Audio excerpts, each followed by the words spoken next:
Chapter 121, Midnight. The kitchen was bathed in the soft glow of moonlight. Frosty Milk Fairy had long since gone to sleep, and Garnado had departed after finishing the last of the energy blocks. Owen stood alone before the countertop, staring at the array of cakes he'd prepared with a mixture of pride and exhaustion. Each confection gleamed with vibrant hues, swirls of orange and cream, punctuated by bits of tree fruits and vegetables infused into the batter. At the center of Owen's workshop was his masterpiece, the S-Rank Recovery Cake. Made from the rare orange blossom fruit and Frosty Milk Fairy's own rich cream, this cake was charged with powerful emotional energy. It boasted two extraordinary effects. 1. Complete physical restoration. Instantly heals every wound and ailment of a Pokémon. 2. Life extension. When consumed regularly, it can significantly prolong a Pokémon's lifespan thanks to the infused emotional resonance. The first effect alone meant Owen could heal even the most grievously injured Beedrill in an instant. But that wasn't what truly excited him. In a world where the strongest Pokémon often burned themselves out in battle, the promise of extending life was revolutionary. If trainers could supply their teams with this cake over time, it might redefine how long Pokémon could thrive and bond with their partners. Owen took a deep breath, wiping a bead of sweat from his brow. Producing S-rank dishes was never easy, but the potential here was worth every late night. He arranged the cakes neatly in their boxes, ready for the next challenge this new dawn would bring. Owen stared down at the empty plate with a frown. That strange power boost only appeared after prolonged use, and Beedrill wasn't even his Pokémon. He couldn't be expected to feed it energy cubes every single day. Even if he tried, the condition for long-term intake had already lapsed. The insect no longer qualified. What bothered him more was that the effect had been nothing more than a happy accident. When he and the Frost Milk Fairy had first mixed up that special cake, some random synergy had kicked in, but every attempt to replicate it since had failed. Still, today's experiments hadn't been wasted. The cake proved one thing vividly. If he poured genuine feeling into his cooking, the result could shift in unexpected ways. "Owen, aren't you going to sleep?" His monarch snake drifted into the doorway, head cocked in concerned curiosity. Owen didn't bother turning around. "Go on ahead," he replied. "You don't have to wait up for me." The snake lingered, silent and dignified, before arching its neck and slipping away so gently that not a single resting Pokémon in the breeding house stirred. Alone again, Owen let the faint sweetness of the Frost Milk Fairy's cake linger in his mind. He dusted flour off the counter, reached for sugar and milk, and squared his shoulders. Tonight, he'd try once more, not just to chase that one fleeting effect, but to discover something entirely new, something born from his own heart. Taking a deep breath, he set to work. Owen finished straightening the table with a gentle push of telekinesis, then set the day's freshly baked cake on the counter in the breeding house. He tiptoed back to his room, climbed into bed, and stared out the window at the glittering night sky. How could I cook something that actually lengthens a Beedrill's life, he wondered. Were my ingredients too weak? Would a Phoenix King's sacred feather make the difference? Or perhaps the leaves of a Xerneas? Lost in those swirling questions, he finally drifted off to sleep. Over the next few days, Owen settled into a steady routine. He was up at 7 every morning, washed, milked his Pokémon, and harvested honey. Then he spent the day in the breeding house. When it closed, he retreated to the kitchen, where he pored over his recipes and tested new techniques. Aside from mealtimes, he didn't leave that room. Despite his relentless effort, success eluded him. He managed to recreate only a handful of cakes with the same S-rank restore, additive power he'd achieved once before. Those rare triumphs did little to lift his spirits. Discouragement settled in instead. On the afternoon of September 14th, after closing the breeding house, Owen made his usual beeline for the kitchen. But as he stepped into the backyard, something unexpected caught his eye, and a spark of curiosity lit up within him. Owen realized it had been days, maybe weeks, since he'd last checked on his little plantation. He strode down the tidy rows of sprouting vegetables and fruit trees, and Melodic was the first to poke its elegant head out from behind a cluster of leafy greens. The water serpent Pokémon let out a soft, curious "cha," as if to say, "Finally, my trainer has come to visit." A moment later, Strong Chicken ambled forward, nuzzling Owen's thigh with its feathery head. Its bright eyes seemed to ask, "Why haven't we been running together these mornings?" Owen laughed and ruffled its crest. I know. I've been slammed with work these past couple of weeks. Give me just a little longer. Once I've found a new partner, we'll get back to our morning runs, I promise." He straightened up and swept his gaze across the nearby grassland. Odd, he hadn't glimpsed Monarch's snake weaving through those tall blades in days, and the six-tailed fox, Ninetails, was nowhere in sight either. Had that lush patch of grass simply grown thicker, hiding them away? Maybe there were rare herbs or ingredients tucked beneath its emerald canopy. Shaking off the distraction, Owen turned back to the young fruit tree he'd planted here not long ago. It had shot up nearly 20 feet, its branches now dense with deep green leaves. In just a few days, it would burst into flower, and then, almost like magic, heavy, ripe fruit would hang on its boughs. That was one of the wonders of this world. When a tree's season arrived, it moved from bare branches to a cornucopia of fruit almost overnight. Owen smiled.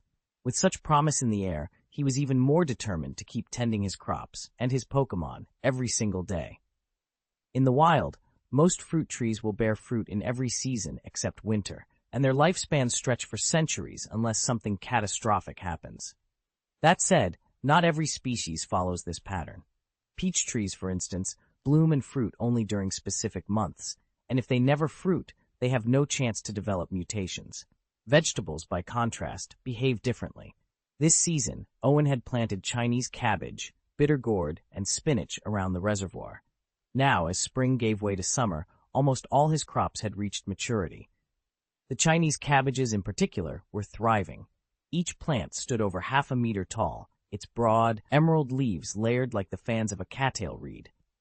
Owen wandered down the neat rows until he came to one cabbage that dwarfed the rest. Nearly a full meter high, its shimmering green head pulsed with an uncanny vitality. Name: Emerald Green Cabbage. Special trait: under the influence of a grass-type Pokémon, this cabbage has undergone a unique mutation. Mutation effect: documented. After consumption, the eater's body will turn green for 24 hours, and most injuries will rapidly heal. Owen frowned at his reflection in the still pond. His skin, his hair even, had taken on a vivid green tint. Well, at least he matched Beedrill now. Shrugging, he plucked the strange cabbage from its stalk and slipped it into his storage orb. He'd juice it later, just to see how thoroughly it healed wounds. He pressed on through the fields, eyes scanning for other oddities. Only a few days had passed since his last visit, but ever since the monarch serpent had devoured that dream energy crystal, the plantation had been rife with mutations. Sure enough, in the bitter melon patch, something caught his eye. Amid a uniform sea of green gourds, one melon glowed bright yellow, its sides streaked with crimson, and topped by a tiny golden blossom. Owen crouched and studied the floating annotation hovering beside it. Sorrow's Delight Melon. The more suffering you have endured, the greater your joy upon tasting this fruit. Those who know no sorrow will feel nothing. A thrill ran through him as he carefully harvested the melon. He had no doubt this one was worth experimenting on, too. Chapter 122. Finding Joy in Misery. Owen read the phrase scrawled on the wilted sign and couldn't help but grin. He shook his head, plucked the oversized bitter melon from its vine, and dropped it into his storage ball.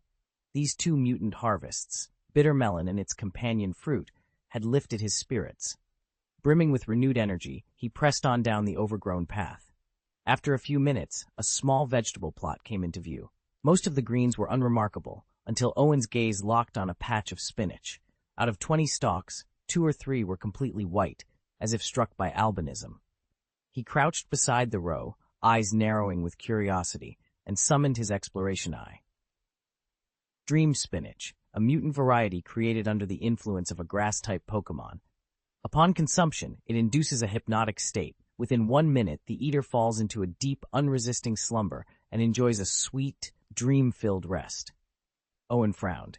The description promised sleep, yet this spinach showed no signs of its reputed dream-weaving power, only its bleached leaves. He tapped his chin thoughtfully. Perhaps it needed an accompanying ingredient to unlock its abilities.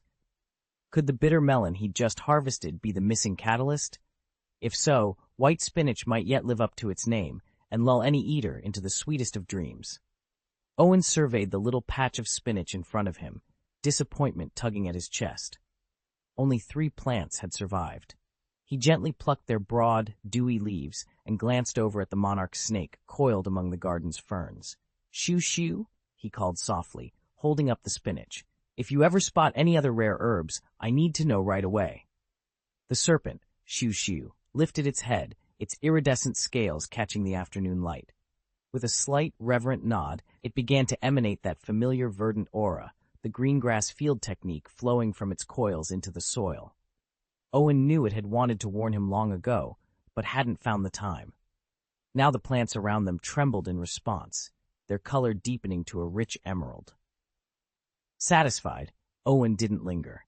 Tomorrow was the 15th, the day he had to unveil his special banquet, and every minute now counted. He straightened, gathered the enhanced spinach leaves in one hand, and strode for the kitchen. Inside, he laid out his prized ingredients, the 3 freshly empowered spinach leaves, a handful of sun-ripened tree fruits, and the sacred feathers of the Phoenix King. Pausing for a moment, Owen reached into his storage orb and produced a small glass vial. Inside shimmered a fine, golden powder, holy ash from the Phoenix Lord himself. He stared at the bottle, wondering, could these feathers and phoenix ash really be woven into a dish capable of extending one's lifespan? He wasn't entirely convinced, but with the deadline looming, he had no choice but to try. Carefully, he set his tools in place, ready to transform mythic luxuries into a feast unlike any other.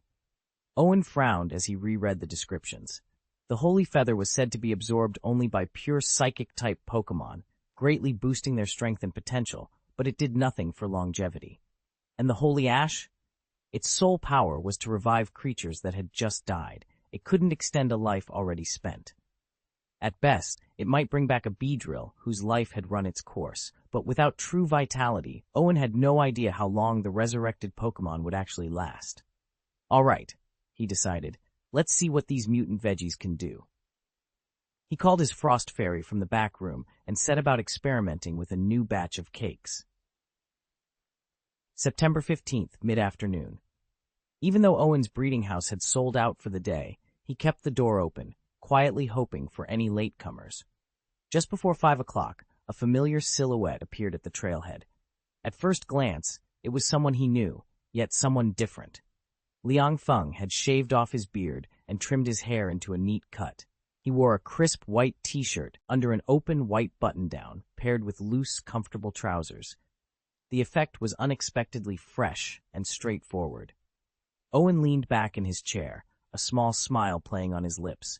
It reminded him of his debut. He'd been only 23 or 24 then. Now, 10 years on, he was in his early 30s, standing squarely in life's prime.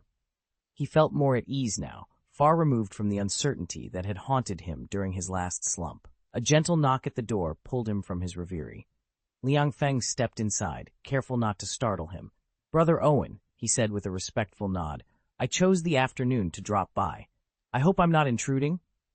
"Not at all," Owen replied, waving him in. He gestured toward a pair of chairs by the window. "Please, have a seat." Liang Feng sat down and drew a deep breath. "I've come to report on the Beedrill," he began. "You asked me to try feeding it that experimental energy cube. You won't believe the results." Owen leaned forward. "Go on." "That very night," Liang continued, "the Beedrill, who'd been in agonizing pain every evening, slept peacefully for the first time in weeks, and as I fed it more energy cubes over the next few days, its wounds healed at an astonishing rate. I've spent countless hours tending to it, but I never dreamed the cubes would work this well." Liang Feng paused, shaking his head in wonder. "I can't thank you enough. If only I'd found you sooner." He chuckled ruefully mid-sentence. "But then I thought, how old would you have been back then? Probably not old enough for me to realize just how valuable you are." Owen smiled, appreciation softening his eyes. "What matters is that we're here now," he said quietly, "and together we've done something truly remarkable." Owen shook his head. "The shop's sold out.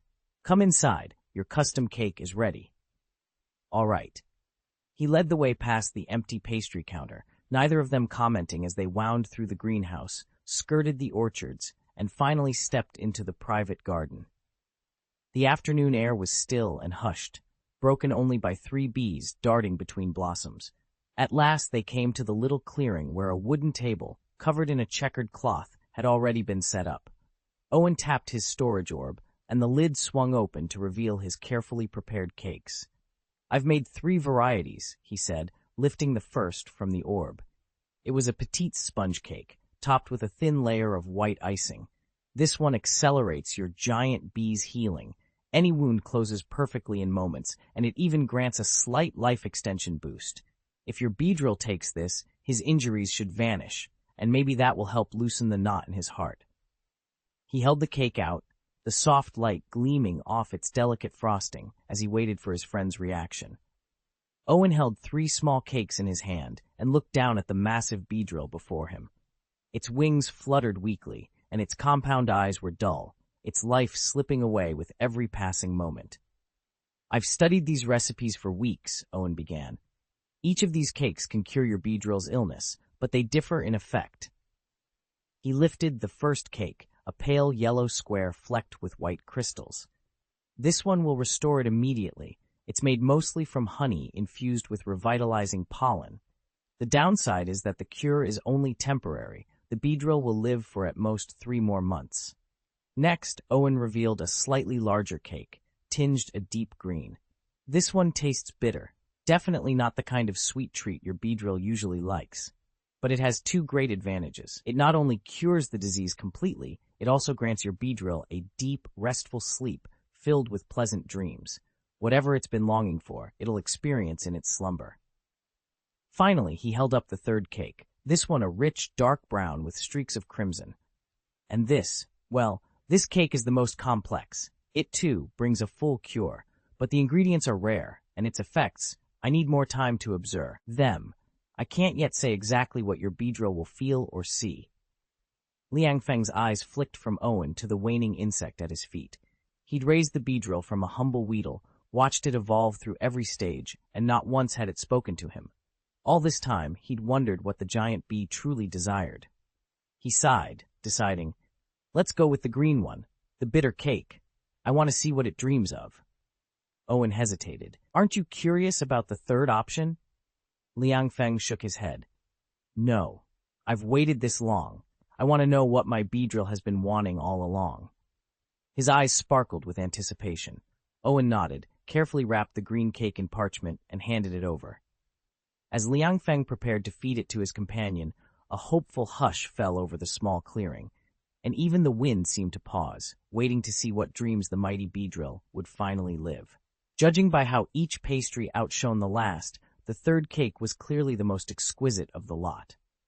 Before Owen could reach back into his storage sphere for anything else, the other trainer stepped in, plucked the Pokeball housing the colossal beedrill, and gave it a light tap. Chapter 123. This beedrill was nothing like the last one I'd seen. Its stingers were still chipped, but it carried itself with renewed vigor. The segment of its abdomen was smooth and taut, a far cry from the ragged, dull shell of a few days ago. I could hardly believe how much it had improved in such a short time. "Buzz?" the beedrill murmured, shifting its gaze from me to its trainer. Then it hesitated, staring down at the small cake nestled on the grass between us. "Is it sweet?" it seemed to ask, antennae drooping in uncertainty. The cake was pale green, and even I wasn't sure it belonged on the dessert menu. I held out the cake toward the beedrill. "It's made from bitter melon and cabbage. Both are mutated vegetables, but it'll help you heal faster. Do you want to try it?" The beedrill cocked its head. I smiled and gently patted its abdomen. "Go on," I encouraged. "After this, you'll be fit as ever. Then you can go home and indulge in all the honey treats you like." The Pokemon's single large eye flicked up to mine, respect shining in its gaze. With a resolute buzz, it extended a foreleg and nibbled at the cake. Despite its strange color, the cake's elegant aroma filled the air, and for the first time in days, that worn-out fighter seemed hopeful about the future. Chapter X, Dream Cake. Owen carefully lifted the freshly baked treat from the counter. He dubbed it the Dream Cake, and according to the culinary grade system, it ranked as S level. Its pale green cream, streaked with orange swirls, hinted at the unusual ingredients inside: bitter melon, green cabbage, and a bright citrusy fruit. Owen turned the cake's description in his hands and read aloud the two remarkable effects. 1. Colorful dream. Consuming a generous portion instantly transports a Pokémon into a vivid dreamscape, allowing it to reunite with its fondest desires.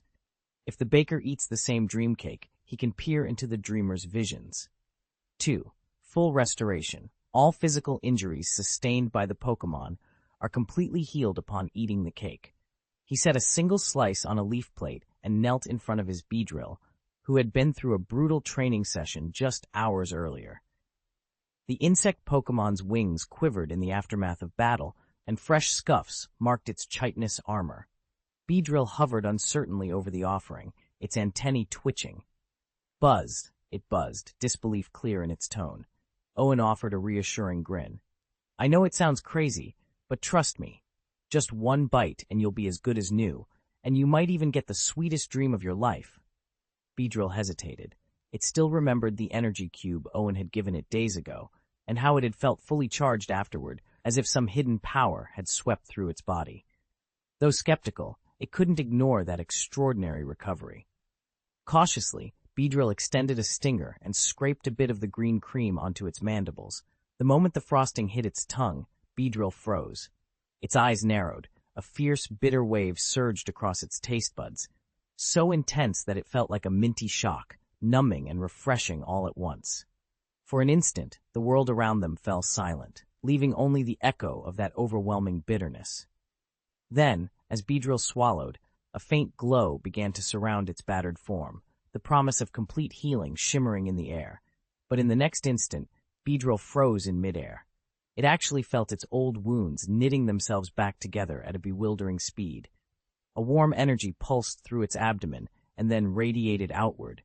Even its shattered stinger began to glow hot. Flakes of dead tissue sloughed off like rusted iron, replaced almost at once by gleaming, unblemished chitin.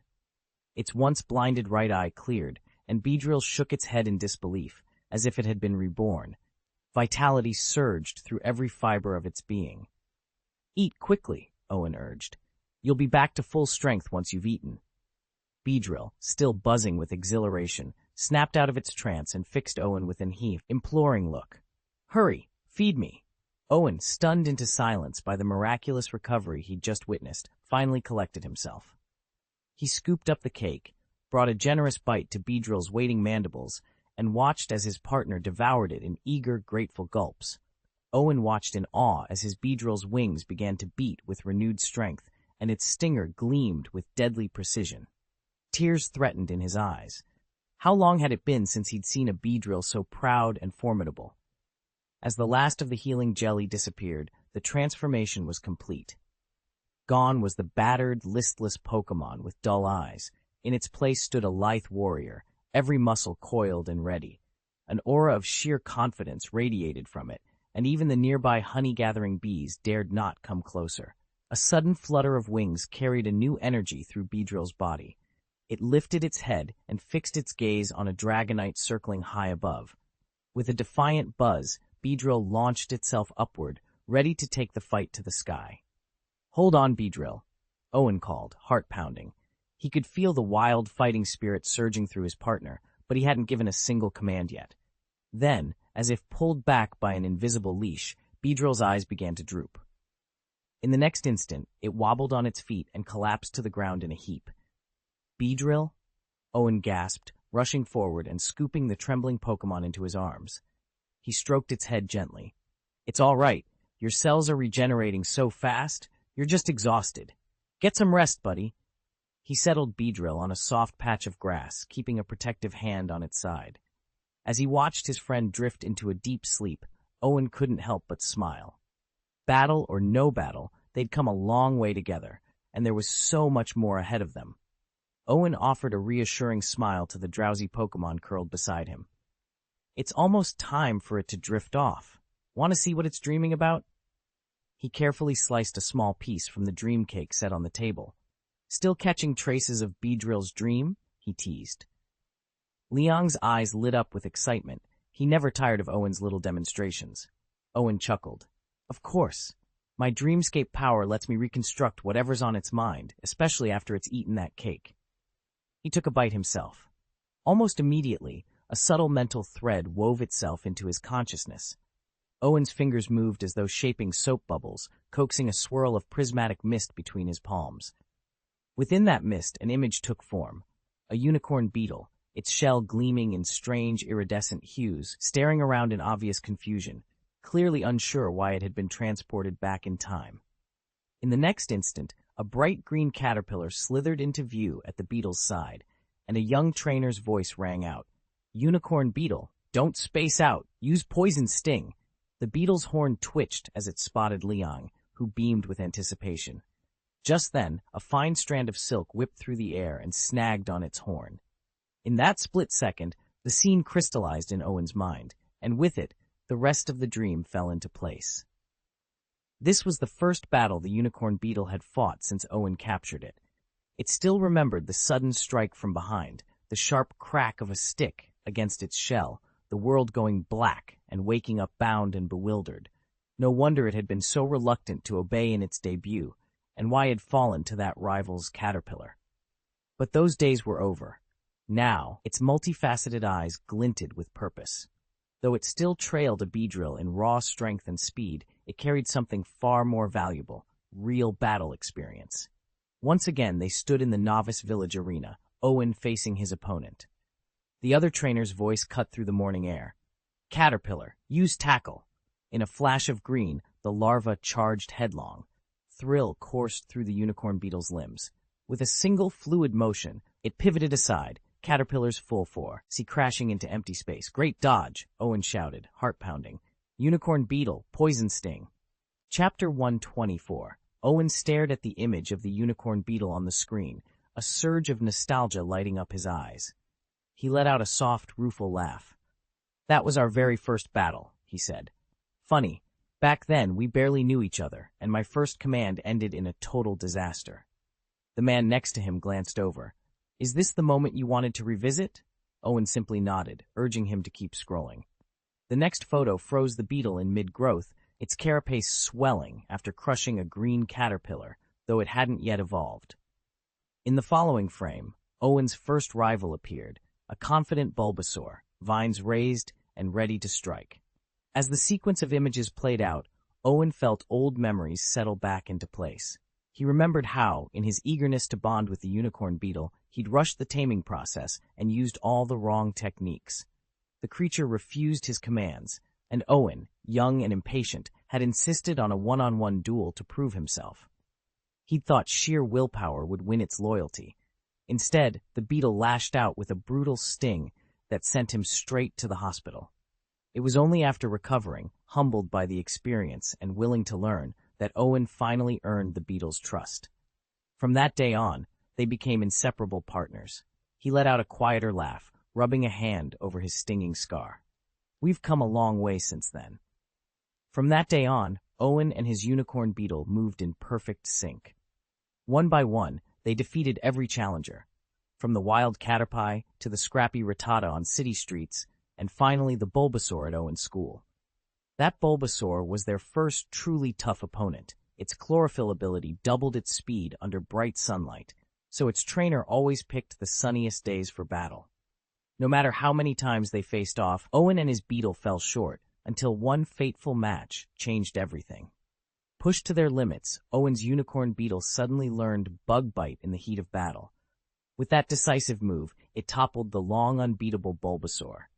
The experience accelerated its growth, and before Owen knew it, his partner had mega-evolved into a hulking powerhouse. Riding that momentum, they signed up for Owen's first official competition, the Junior Cup, organized by the League. Open only to trainers who earned their first Pokémon less than a year ago, the tournament offered a lavish prize, a quasi-legendary Pokémon egg plus 1 million in prize money. Owen had spent his school days crushing every challenger in his path. Confident and determined, he set out into the wider world of Pokémon competition, sure that, with his trusty Beedrill by his side, no opponent could stand against them. For a long time, every match he entered confirmed that belief, until the day he reached the tournament's top 32. There, standing between him and the next round, was a Charizard, and not just any Charizard. Owen stared in disbelief as his opponent sent out the huge, winged dragon. Word was this trainer had only bonded with Pokémon for a single year, yet here they were, fielding a fully evolved Charizard. Owen exchanged a glance with Beedrill. They'd never faced firepower on this level. The battle began. Charizard's searing flamethrower blasts turned each of Beedrill's rapid assaults away before the stinger could even come close. Time and again, Beedrill darted forward, barrage stinger at the ready, only to be driven off by scorching heat. Each failed charge burned its wings, singeing its eyes and sapping its strength. Owen felt a tight knot of frustration grow in his chest as move after move went unanswered. Not a single scratch appeared on Charizard's flameproof scales. Finally, after a last, desperate lunge, Beedrill collapsed, blinded and beaten. Owen called it back to its Pokeball, his heart pounding. He knelt beside it, gently wiping soot from its face. Never before had he, and his loyal Pokémon, known such a crushing defeat. No tactic, no vial of antidote or special strategy they'd brought along could even slow that blaze. As the applause rose from the stands, Owen realized this loss was proof that he still had much to learn. Under Charizard's roaring flames, both trainer and Pokémon faced their first true test, and found themselves humbled. Determined, Owen vowed he would train harder, push Beedrill to new limits, and one day return to conquer the fire that humbled them. Owen's confidence lay in ruins. For days, he and his Beedrill sank into a shared depression, so consumed by failure that Owen hadn't even realized his partner's eyes were injured. It was only after the match, when Beedrill blinked hesitantly and complained of blurred vision, that Owen panicked and rushed him to a specialist. At that moment, the swirling cloud projection in Owen's hand flickered to life, replaying the battle he regretted most. On the misty screen, Beedrill squared off against Charizard.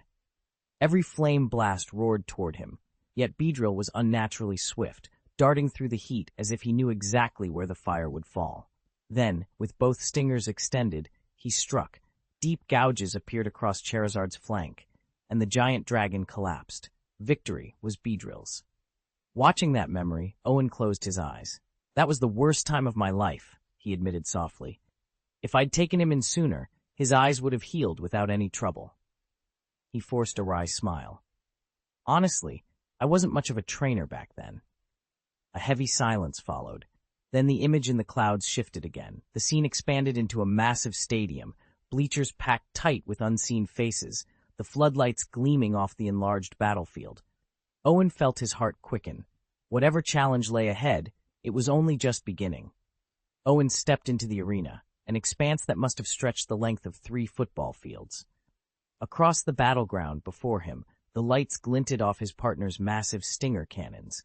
Each barrel was etched with dark, mottled scars, proof that this Beedrill had survived countless battles and grown stronger for it. He crouched behind the towering insect Pokémon, offering a steadying hand. Owen's confidence wasn't born of arrogance, but of faith in the bond they'd forged. The low hum of Beedrill's wings vibrated through the air, promising speed and venomous power. Opposite them stood the Blade Commander, a Bisharp of legendary renown. Its trainer, a composed young man in his mid-20s, leaned casually on the rail, a relaxed smile playing at his lips. Owen knew him instantly. The reigning champion of the Eastland Alliance, undefeated for 10 straight years and famed for his ice-cold strategy. A roar swept through the spectators as the horn sounded. Beedrill shot forward, twin stingers aimed like cannons. Bisharp met the charge with its crossed blades, metal clashing against metal in a shower of sparks. The impact rang out, echoing off the arena walls as the two Pokémon drove into one another with relentless force. Up to now, Beedrill had demolished every challenger without so much as a scratch to show for it, but this was a different caliber of opponent. Each furious jab of its stingers was answered by a flashing parry. Every spinning assault was met with Bisharp's unerring counterstrike. The champion's experience was undeniable, yet Beedrill's unwavering resolve shone just as brightly. Clang after clang, the battle hung in perfect equilibrium.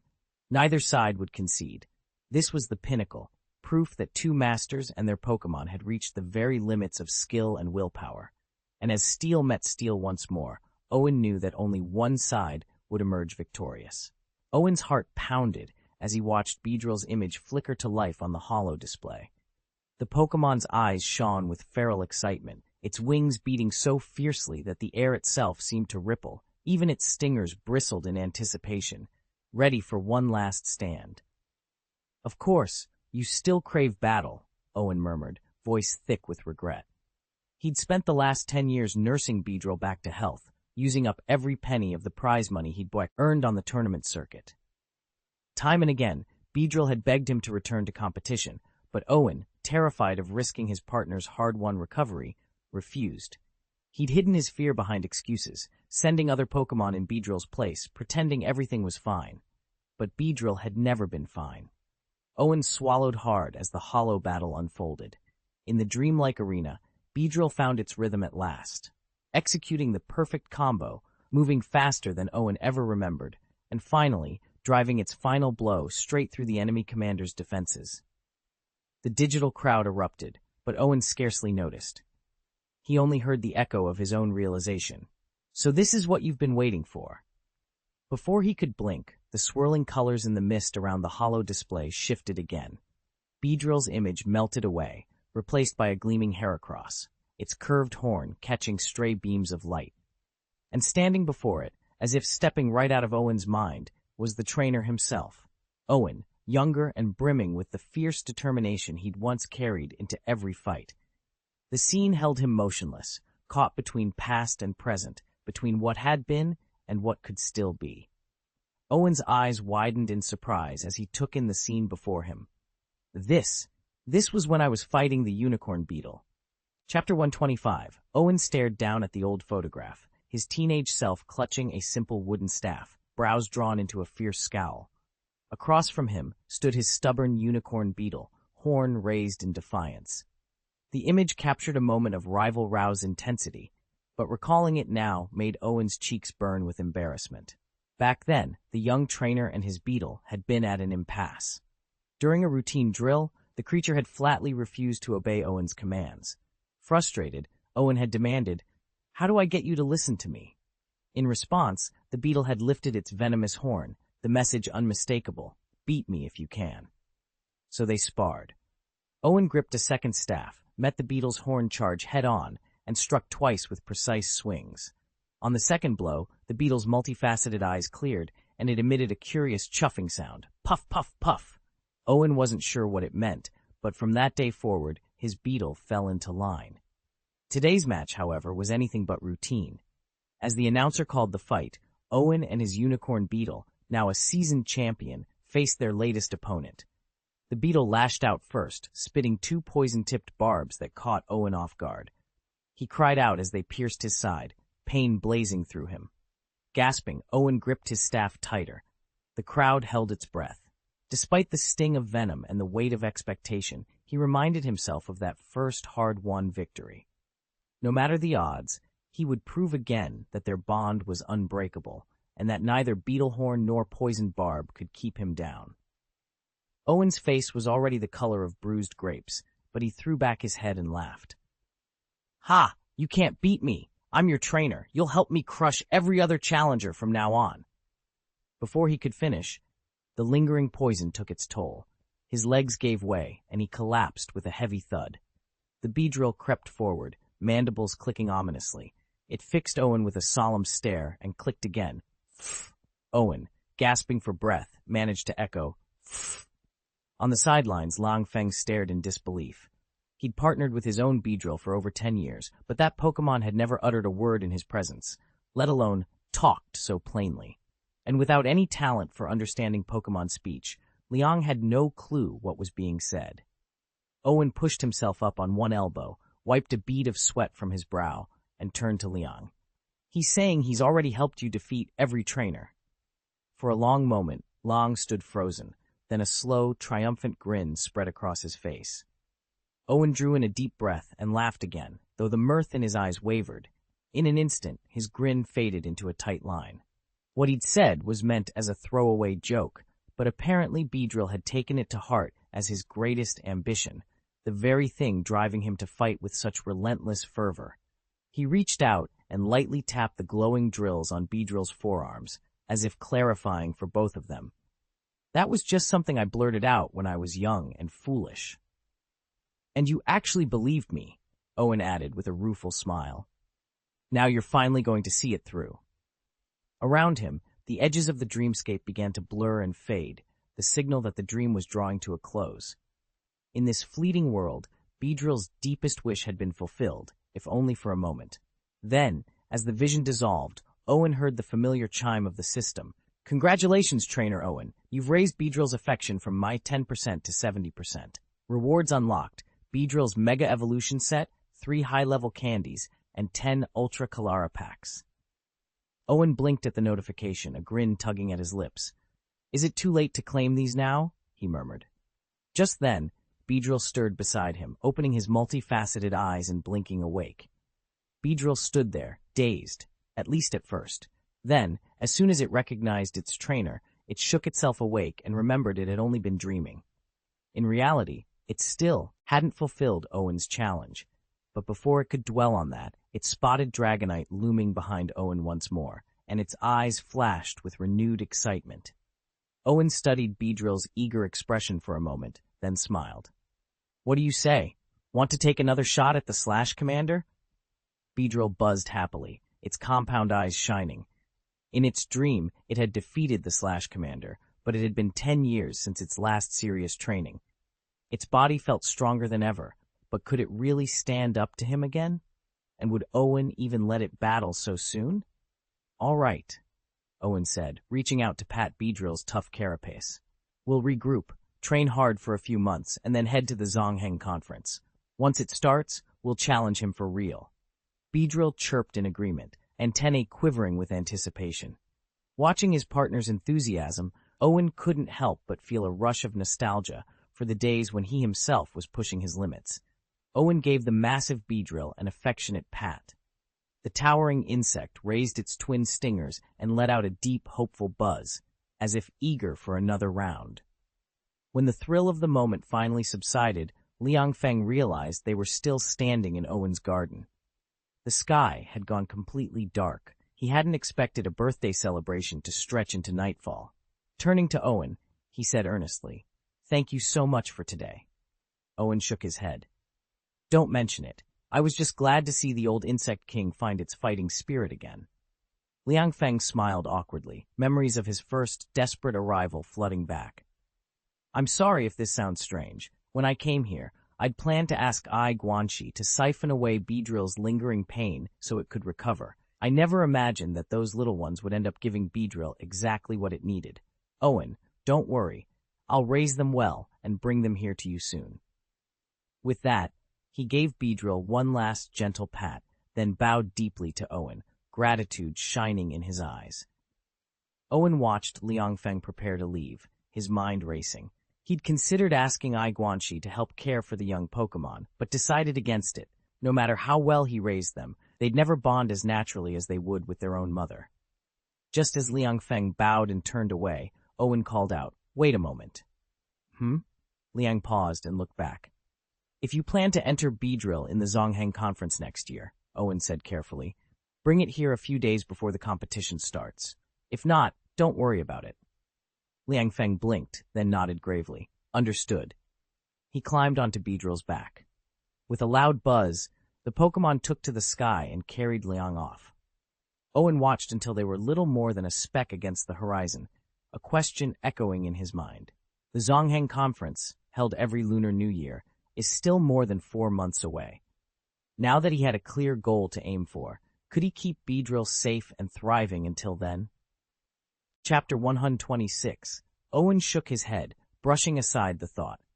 The so-called third cake was nothing special. It simply cured the giant bee's illness and then kept it in high spirits for a time. Made from sweet bamboo sap, bitter melon cream, and fruit from the physic tree, it would lengthen the giant bee's lifespan. He planned to hunt down more of those ingredients in the days ahead. Behind him, Dragonite let out 2 puzzled chirps. Why had the giant bee held back its fighting spirit twice? Was it afraid it couldn't defeat Dragonite? The realization seemed to cheer Dragonite up instantly. "Of course, I'm still strong." "Time for bed," Owen said, detecting Dragonite's thoughts. With a flick of telekinesis, he gathered the empty plates and cups, stacking them neatly on the table. Dragonite offered a sheepish grin, but nodded wordlessly, then lumbered toward his wooden cabin. Once the table was spotless, Owen paused and watched Dragonite disappear into the shadows of the hut. He'd heard that Dragonite had been captured by Mewtwo recently, and the story intrigued him. What had those days been like? Owen stepped into the dim corridor and called over his shoulder. "Hey, why did you decide to follow Mewtwo in the first place?" Owen stared at the aftermath of the battle and drew his own conclusions. Somehow, the Pokémon themselves had broken into the Team Rocket base and freed their captured comrades. Dragonite had been held prisoner by Rocket, but when Mewtwo went berserk, it tore the facility apart, and in the chaos, it rescued dozens of other Pokémon, Dragonite among them. Of course, Owen couldn't be certain of every detail, but the outcome was clear. What surprised him most wasn't the rescue itself, but Dragonite's calm, almost gentle demeanor despite having been in human captivity. It really was a marvelously docile Pokémon. Once the wreckage was cleared, Owen returned to the garden and quietly extinguished the lanterns, ensuring his 3 combi could rest undisturbed through the night. Then he made his way back toward the old barn.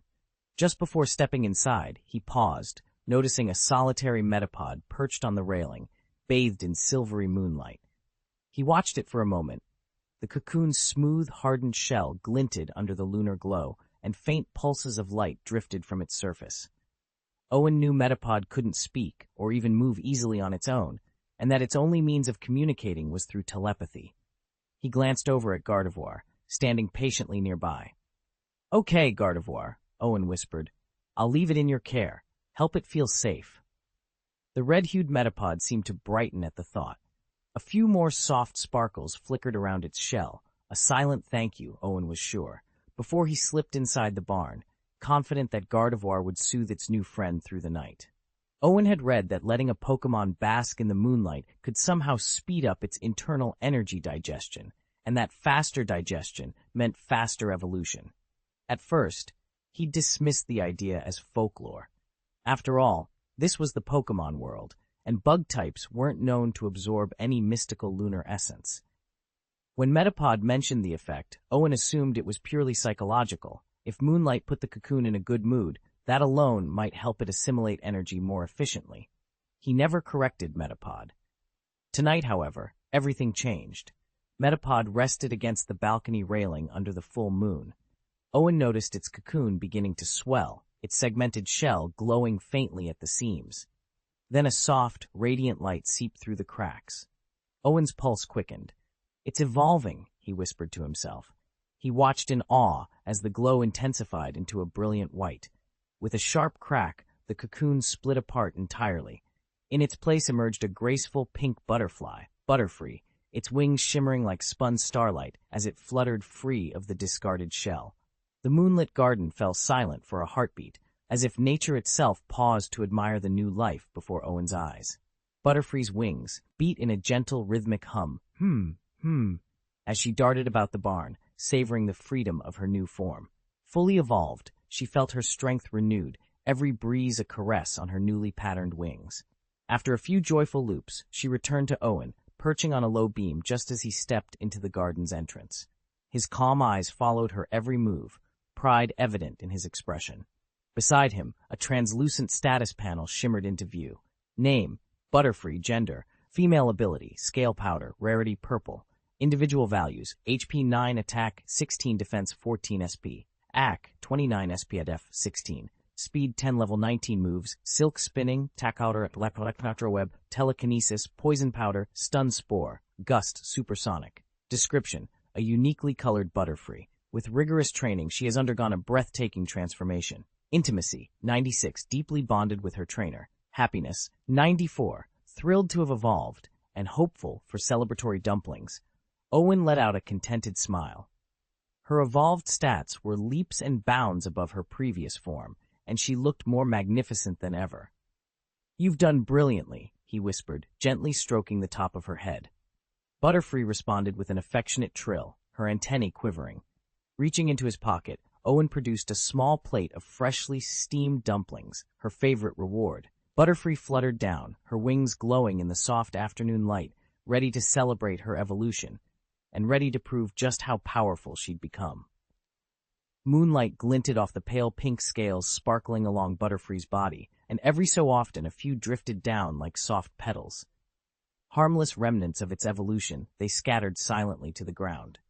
The newly evolved Pokémon gave a soft, then, spotting Owen, flapped its rosy wings and fluttered straight toward him, chirping in excitement. Even Milky, who hadn't gone to sleep yet, looked up in surprise at the beautifully colored butterfly hovering overhead. Butterfree had always been lovely, but after this evolution, it was positively radiant. Owen couldn't help smiling. "Congratulations," he said softly. He reached out to stroke Butterfree's fuzzy head, then let his gaze wander over those extraordinary wings. Unlike the usual white and black pattern, each wing was a pale, candy pink that deepened at the edges, and even the twin antennae had taken on the same rosy hue. Butterfree let out another eager fixing Owen with pleading eyes. Clearly, it was hungry. Owen chuckled. "All right, you haven't had your energy bar today yet, have you? Come on, let's go to the kitchen." With a cheerful flap of its wings, Butterfree alighted on Owen's shoulder and followed closely as he headed for the kitchen, anticipation making its pink wings flutter happily. Owen hadn't eaten in nearly a month, and every day he watched Milken feast was pure torture. That morning in the kitchen, Garvedo had already finished the preliminary prep. Now, it was Owen's turn. He studied his newly evolved Butterfree, noting how different its mouth parts looked. There was no way it would want the same old grass balls it once craved. Owen poured fresh moo-moo milk into a bowl, stirred in a generous swirl of sweet honey, and with a casual flick of telekinesis, crushed a dream energy block into a fine powder before letting it drift down into the mixture. "All right," he said, setting the bowl before his partner. "This is your new meal." Butterfree hovered uncertainly. Its compound eyes blinked as if to say, "This isn't what I'm used to." "You've evolved. You need an upgrade," Owen coaxed. "Go on, try it." The bug-flying type flapped its wings once, and for the first time, it used its newly honed telekinetic skill to draw the sweet, creamy liquid toward its proboscis. One tentative sip, and Butterfree's eyes lit up in delight. The blend of rich honey and the bright, tangy hint of moo-moo milk danced on its palate. "This is amazing," Butterfree seemed to murmur, settling in to finish every last drop. Owen allowed himself a small, relieved smile. Finally, someone around here was satisfied. Owen waved a hand at Butterfree. "All right, head outside and get a drink for me. I've got work to do." A soft, affirmative hum fluttered from Butterfree.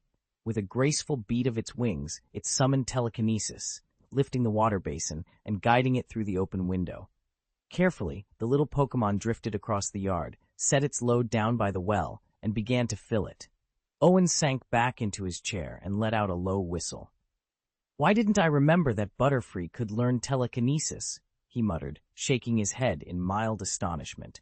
Then he pushed his books forward, picked up his pen, and dove into the day's tasks. Chapter 127, September 16th. A relentless downpour battered the town. Owen tapped Rotom's screen to check the forecast and confirmed a typhoon churning offshore. Temperatures were set to plunge over the next few days. He could already feel the change. The air had gone from the high 20s or 30s down to just above 10 degrees Celsius. Anyone venturing outside for work now bundled up in thick sweaters. The steady rain had all but dried up foot traffic at the breeding center. Visitors trickled in, barely one person every 10 minutes, and they were mostly regulars, so Owen didn't have to spend time re-explaining his products or energy modules. After weeks of non-stop appointments and deliveries, he welcomed the lull. It felt like a much-needed breather. Normally, the center's takeout orders were handled by Pidgeots, but today, Owen decided against sending them out into the storm. Only truly urgent requests would prompt a delivery flight.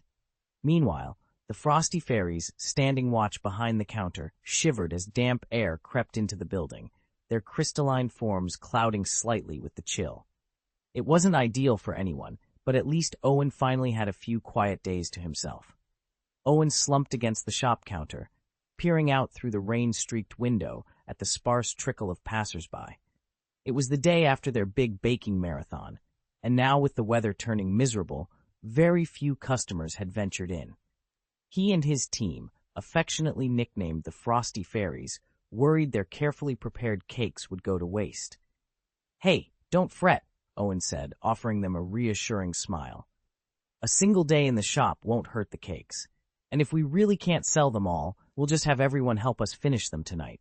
That way Dragonite and Strong Chicken get extra treats too." His words eased some of the tension among the fairies. No one liked seeing their hard work spoil. At that moment, a soft rustling came from the back of the shop. "Frosty," Owen began, turning just in time to catch a bright, round head popping into view. "Cha!" Strong Chicken chirped excitedly. It had been cooped up ever since Owen postponed its outdoor training sessions because of the rain. Now, at the mere suggestion of extra food, its eyes gleamed with delight. Owen chuckled and reached behind the counter. "See? I told you it'd come. You're hungry, aren't you?" He plucked one of the mini cupcakes from the display and held it out for Strong Chicken, who bobbed forward eagerly. "Here you go. Enjoy," Owen said, ruffling its feathers. The little shop, though quiet in foot traffic, still brimmed with warmth and plenty of cake to go around. Owen was quietly training his Pokémon, nicknamed Strong Chicken, just inside the breeding house when a fellow customer, watching the easy camaraderie, couldn't help but comment. "Man, you two really get along," the man said, leaning on the counter. "The atmosphere here is fantastic." Then, as if remembering something frustrating, his face clouded over. He ground out the words through clenched teeth. "Not like my kid at all, stubborn as a mule. I tell him to go east in the training room, and he bolts west. I say use bullet seed, and he keeps swinging with double slap." With a huff of exasperation, he set the energy cube he'd been inspecting back on the shelf. "You know what? Forget it. I'm not buying this." Owen glanced at him, trying to be helpful. "Maybe start small," he suggested gently. "Offer him something he likes, then guide him step by step." Strong Chicken, nibbling on a piece of sponge cake beside Owen, chirped inquisitively, its head tilting as though it understood the advice. The frustrated customer let out a defeated sigh. Yeah, ideal solution. But sometimes it's just maddening," he muttered. Then, with a resigned shake of his shoulders, he grabbed up another energy cube, paid for it, opened his umbrella, and headed out into the drizzle. It was plain the outburst had been more about venting than a real refusal to buy. As he left, Owen offered him a sympathetic nod, hoping the gentle approach would work better for him and his son in the days to come. Owen watched the entire scene unfold and couldn't help but shake his head. "I guess not every trainer knows how to get along with their Pokémon," he muttered. He'd seen this kind of thing before. Even Chen Xiaoji, now celebrated as a Pokémon master, had been zapped silly by his own Pikachu during their early days together. He'd ended up isolating himself with rubber gloves until the shock wore off.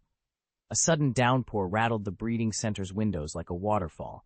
The rain fell so hard it blurred the world beyond, wind whipping the droplets into sheets. After waiting 10 minutes without seeing a single soul enter or exit the building, Owen glanced skyward. "Why is it pouring so suddenly? Did that Gyarados trainer mess with the weather again?" Nearby, Rotom hovered beside the news monitor, flipping through Wutong City's latest bulletins. Announcement: the annual Zongheng Conference is set for January 12th. Registration is now open to all qualified trainers. The little Pokémon paused, its eyes narrowing as it read the next alert. Breaking news: 3 Eevee collars went missing from the Eevee breeding house at noon yesterday. They're all wearing identification collars. Owen's heart skipped a beat. Stuck inside by the storm, with no one coming or going, and now 3 prized Eevee gone, something wasn't right. He met Rotom's electric blue gaze. "We'd better find them," he said. "And fast." Owen closed the door behind him, tuning out Rotom's muted plea for lost items. It had lowered its speaker so as not to disturb him. He glanced up at the little Pokémon device hovering in the air. "Rotom," he said, "pull up the weather forecast and check on that typhoon." Rotom's face flickered with a smile as it connected to the Eastern Alliance's official news feed. Moments later, a crisp anchorwoman and a bespectacled scientist in a white lab coat appeared on Owen's portable screen. "Good evening, citizens of the Alliance," the anchor began. "A level 11 typhoon named Original is approaching our coastal regions. If you live near the sea, Please remain indoors until conditions improve. The scientist stepped forward. We've managed to contain most of the storm's impact for now. Traveling trainers are reminded that all Alliance Pokémon centers along the coast are offering free lodging and hot water during the typhoon. Forecasters estimate that Typhoon Original will affect us for 3 to 4 days, the anchor continued. Next, we'll be joined by Dr. Rosen, our leading expert on Pokémon-related weather phenomena, to discuss whether this storm could be tied to any legendary Pokémon. Owen leaned back against the door, a grin spreading across his face. Level 11, he muttered. That's practically a 4-day holiday for me. Wutong City lay just a short distance from the coast. Owen turned to Rotom and said, "Please post a quick video on my channel. Just let everyone know that, because of the typhoon, the hut and Pidgeot's rides will be suspended for a few days." Roto, understood, Master. Rotom buzzed cheerfully and set to work. A moment later, the notice went live. Meanwhile, Pidgeot, nicknamed Strongwing, was happily pecking at the mini cupcakes Frosty the Milk Fairy had baked that morning. Owen strolled out toward the plantation. There, Dragonite hovered low overhead, gently stirring the clouds to ease the storm's fury. Ever since it had joined the farm, Dragonite's calm, friendly nature had won over every resident Pokémon. Fire Vulpix and Sweet Bamboo adored it above all. The two little ones would scramble up and dance on Dragonite's broad belly, their laughter echoing through the rain. But today the downpour was relentless. Over by the back door of the breeding house, Ice Vulpix lay watching the sheets of water pour from the sky. When will it let up? She wondered. Soon enough, Dragonite will come to play again, and this afternoon Owen will have time for me too. Owen heard soft footfalls behind him. He turned to see Vulpix leap to her paws, cocking her head and letting out a pleading series of yips. Owen smiled. "Sorry, Vulpix. It's pouring out, so the shop's closed today." "Yip yip?" Her eyes sparkled as if to say, "Really? Really?" Owen confirmed, scooping her into his arms. He scratched her belly and she wriggled with delight, her tiny paws kicking as she let out a string of happy yips. Oddly enough, though she normally hated being tickled, she made no attempt to wriggle free this time. Owen laughed, glancing over to see Monarch Snake peeking through the fence, its emerald eyes full of curiosity. He was about to call it over when the barn door creaked and Strong Chicken emerged, tilting its head with a puzzled cluck. Then, knock, knock. A steady rap sounded on the outer door. Owen's brow furrowed. He tightened his hold on Vulpix. A visitor at this hour? Chapter 128. Yesterday, Eevee slipped out of the breeder's enclosure. Today, it was hungry and more than a little bored. It had grown tired of the same bland energy cubes served every day. Worse yet, it hated being passed from one trainer to another. What if its new trainer turned out to be cruel? What if it ended up in the dreaded Devil's Cave, where they trained Pokémon so harshly they seemed to break their spirits? The very thought made Eevee's heart pound. So, when it spotted a brief moment of inattention from the breeder, Eevee exchanged a knowing glance with two of its closest friends and bolted for freedom. Hour 1. Eevee's heart swelled with excitement. Beyond the enclosure lay a world it had never imagined, soaring skyscrapers, bustling streets, and countless other Pokémon trotting beside their trainers. Everywhere, vendors hawked dazzling arrays of food, roasted berries, steaming dumplings, colorful pastries. The sights and smells overwhelmed Eevee with delight. Hour 2. That delight soon turned to confusion. None of the street stalls would serve wild Pokémon without a trainer's badge or registration tag. Eevee tried pleading with a kindly-looking Slowpoke, but the Slowpoke shook its head and walked away. Dejected, Eevee realized it didn't have the proper credentials to enjoy any of those tempting treats. Hour 3. Hunger began to gnaw at Eevee's belly. The thought of those stale energy cubes back at the breeder's house suddenly seemed appealing. At least they were free. Hour 4. By the 4th hour of their escape, Eevee and its two companions were hopelessly lost. The towering buildings all looked the same, and the streets twisted into bewildering mazes. Anxiety crept in. Eevee's ears drooped as fear took hold. How would they ever find their way home, or even find something to eat? As the sun dipped low, casting long shadows across the pavement, Eevee knew one thing for certain. Freedom was thrilling. But surviving in this vast city would take far more courage than it had expected. Owen gently eased open the Pokémon Mart's front door, Vulpix cradled in his arms. The autumn night rain hammered the pavement outside, sweeping away every stray sound. He blinked in surprise. There was no sign of customers, no other Pokémon sheltering under the awning, only empty street and sheets of rain. Just then, something tugged at the leg of his trousers. He knelt down and froze. A small, shivering Eevee stood before him, its fur plastered flat by the downpour. Huge, frightened brown eyes stared up at him, pleading for warmth and safety. Owen's heart clenched. Behind him, the store's warm light beckoned like a promise of refuge. He reached out a steady hand. "Come on inside," he whispered softly, lifting the drenched little Pokémon off the street and into the shelter of the shop. Earlier that evening, 3 young Eevee had slipped away from the daycare center under cover of curiosity. The moment they dashed past the sleeping caretaker, the thrill of freedom pulsed through their paws, until the eldest 2 bounded off after the glowing eyes of alley cats, leaving the smallest alone in the gathering dusk. As twilight deepened into night, the city's narrow alleys became ominous. Pairs of scarlet eyes peered from dark corners, and every stray mew sent the lone Eevee's heart hammering. Lost and frightened, she stumbled on, only to find the temperature dropping and a cold drizzle turning into a relentless downpour. Regret washed over her with each icy drop. Running away had seemed so exciting. Now hunger and fear gnawed at her resolve. But then, through the curtain of rain, she saw it. The daycare's old breeding center, its windows aglow with warm light. Hope surged in her chest. Just a little farther. "You can make it," she told herself, lifting her sodden paws one by one toward salvation. And so she reached out her trembling paw and found herself tugging on Owen's trouser leg. Now Owen held her gently in his arms, the bell above the door chiming as he closed the gap between a scared Le Pokémon and a place she could finally call home. Owen rounded the corner of his shop and froze. There, on the damp cobblestones, lay a tiny, waterlogged creature that looked more like a bedraggled stuffed toy than a Pokémon. It tugged weakly at the hem of his trousers and let out a soft, strained cry. "Boo-yee!" The plea drifted to him again. "Help!" Owen's heart shot into his throat. Without hesitation, he scooped the soggy Pokémon into his arms and hurried inside. First, he gently patted its fur with a dry cloth, then guided a puff of warm air from his portable dryer until the little creature was fluffy and dry. Wrapping it snugly in a thick towel, he fetched the last of yesterday's green cabbage juice and coaxed it to drink. Only when the Eevee's breathing steadied did Owen allow himself to relax. He set it on the counter and took in its full appearance. It was unmistakably an Eevee, though only half the size of a typical one. Now that its fur gleamed, its large ears seemed almost translucent at the edges.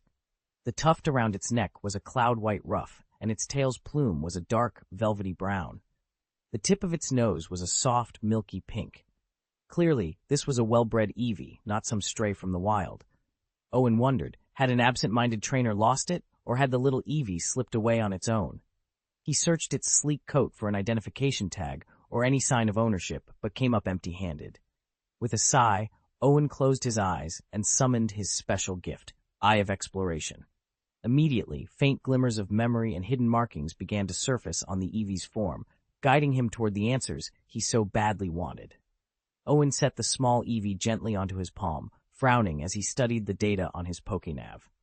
Species, Eevee, gender, female, ability, danger sense rank purple of 4s, HP 19, AC 20, 2021 F21 SPD 20, speed 25, level 8 to 9 moves, tackle, tail wag bark, quick attack, flirt, affection, 30, survival instinct, 40. Such a tiny Pokémon, yet so well bred. He tapped the screen thoughtfully, concerned by how weak she seemed. Just then, the Eevee's big round eyes, as dark as polished onyx, blinked open. Relief washed over him. "Hey there, are you all right?" Owen whispered. The little Eevee's ears twitched. She let out a soft squeak. "Boo-yee?" Startled by the stranger cradling her, she froze for a heartbeat, then panic flitted across her wide eyes. "Boo-yee? Boo-yee?" Her voice trembled. In her mind came a single, anxious question. "You? Who are you?" Owen offered a gentle smile. "I'm Owen, the owner of this breeding house. You're smart to have found your way here. If you'd wandered off into another town, trainers there would have brought you somewhere else entirely. But you made it back to me." He closed his eyes and channeled his Changpan energy, sending a warm, soothing wave through his palm. The tension drained from the Eevee's small frame, and she let out a contented sigh, finally settling into his hand. "Bouye?" Little Ibrahimovic cocked his head, bewildered. His last clear memory was of stumbling across what looked like a breeding facility, yet the world around him was nothing like he'd imagined. Owen smiled gently. "Here, let me walk you through it." He carried the small creature back to the house's front door. "You collapsed right here, drenched and burning up with fever. I brought you inside and nursed you back to health. Does any of that ring a bell?" "Bouye?" Ibrahimovic repeated, brow furrowed as he tried to piece it together. Then, in an instant, his eyes went wide. He pressed closer to Owen. "Bouye, my two friends, outside there are two companions." Owen listened as the little Eevee chattered on, its words tumbling out so fast he couldn't make sense of them. Still, her frantic tone told him something was very wrong, and he refused to ignore it. He closed his eyes, reached out with his Changpan ability, and gently probed her thoughts. A moment later, he frowned. "You're saying there are two more Eevee just like you?" "Bye! Bye!" The pup's ears perked up the instant she realized he understood. She bounced forward eagerly, then halted, looking helpless. "Bye! Bye!" She meant to say they were still out there somewhere, but she didn't know exactly where. Owen exhaled, a chill running down his spine. With temperatures this low, two inexperienced Eevee stranded in the wild would be in serious danger. But before dashing off, he summoned his evergreen aura, its warmth washing over the little creature. Okay, breathe," he soothed. "Tell me anything you remember about where and when you got separated. Even vague clues will help." He needed a starting point. The forests around Wutong City stretched on for miles in every direction. Even with a Gardevoir's guidance and a Dragonite's speed, finding two lost Eevee without so much as a hint would be like searching for needles in a blizzard. Yet Owen was determined.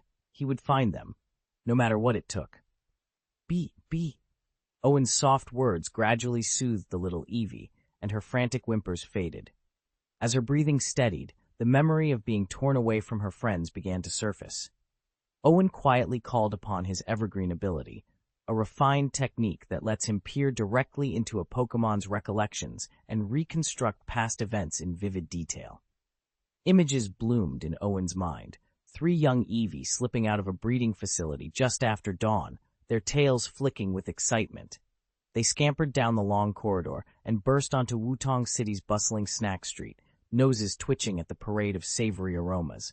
But as the crowd thickened, the 3 friends were jostled apart by curious shoppers and street vendors, each drawn off by a different scent.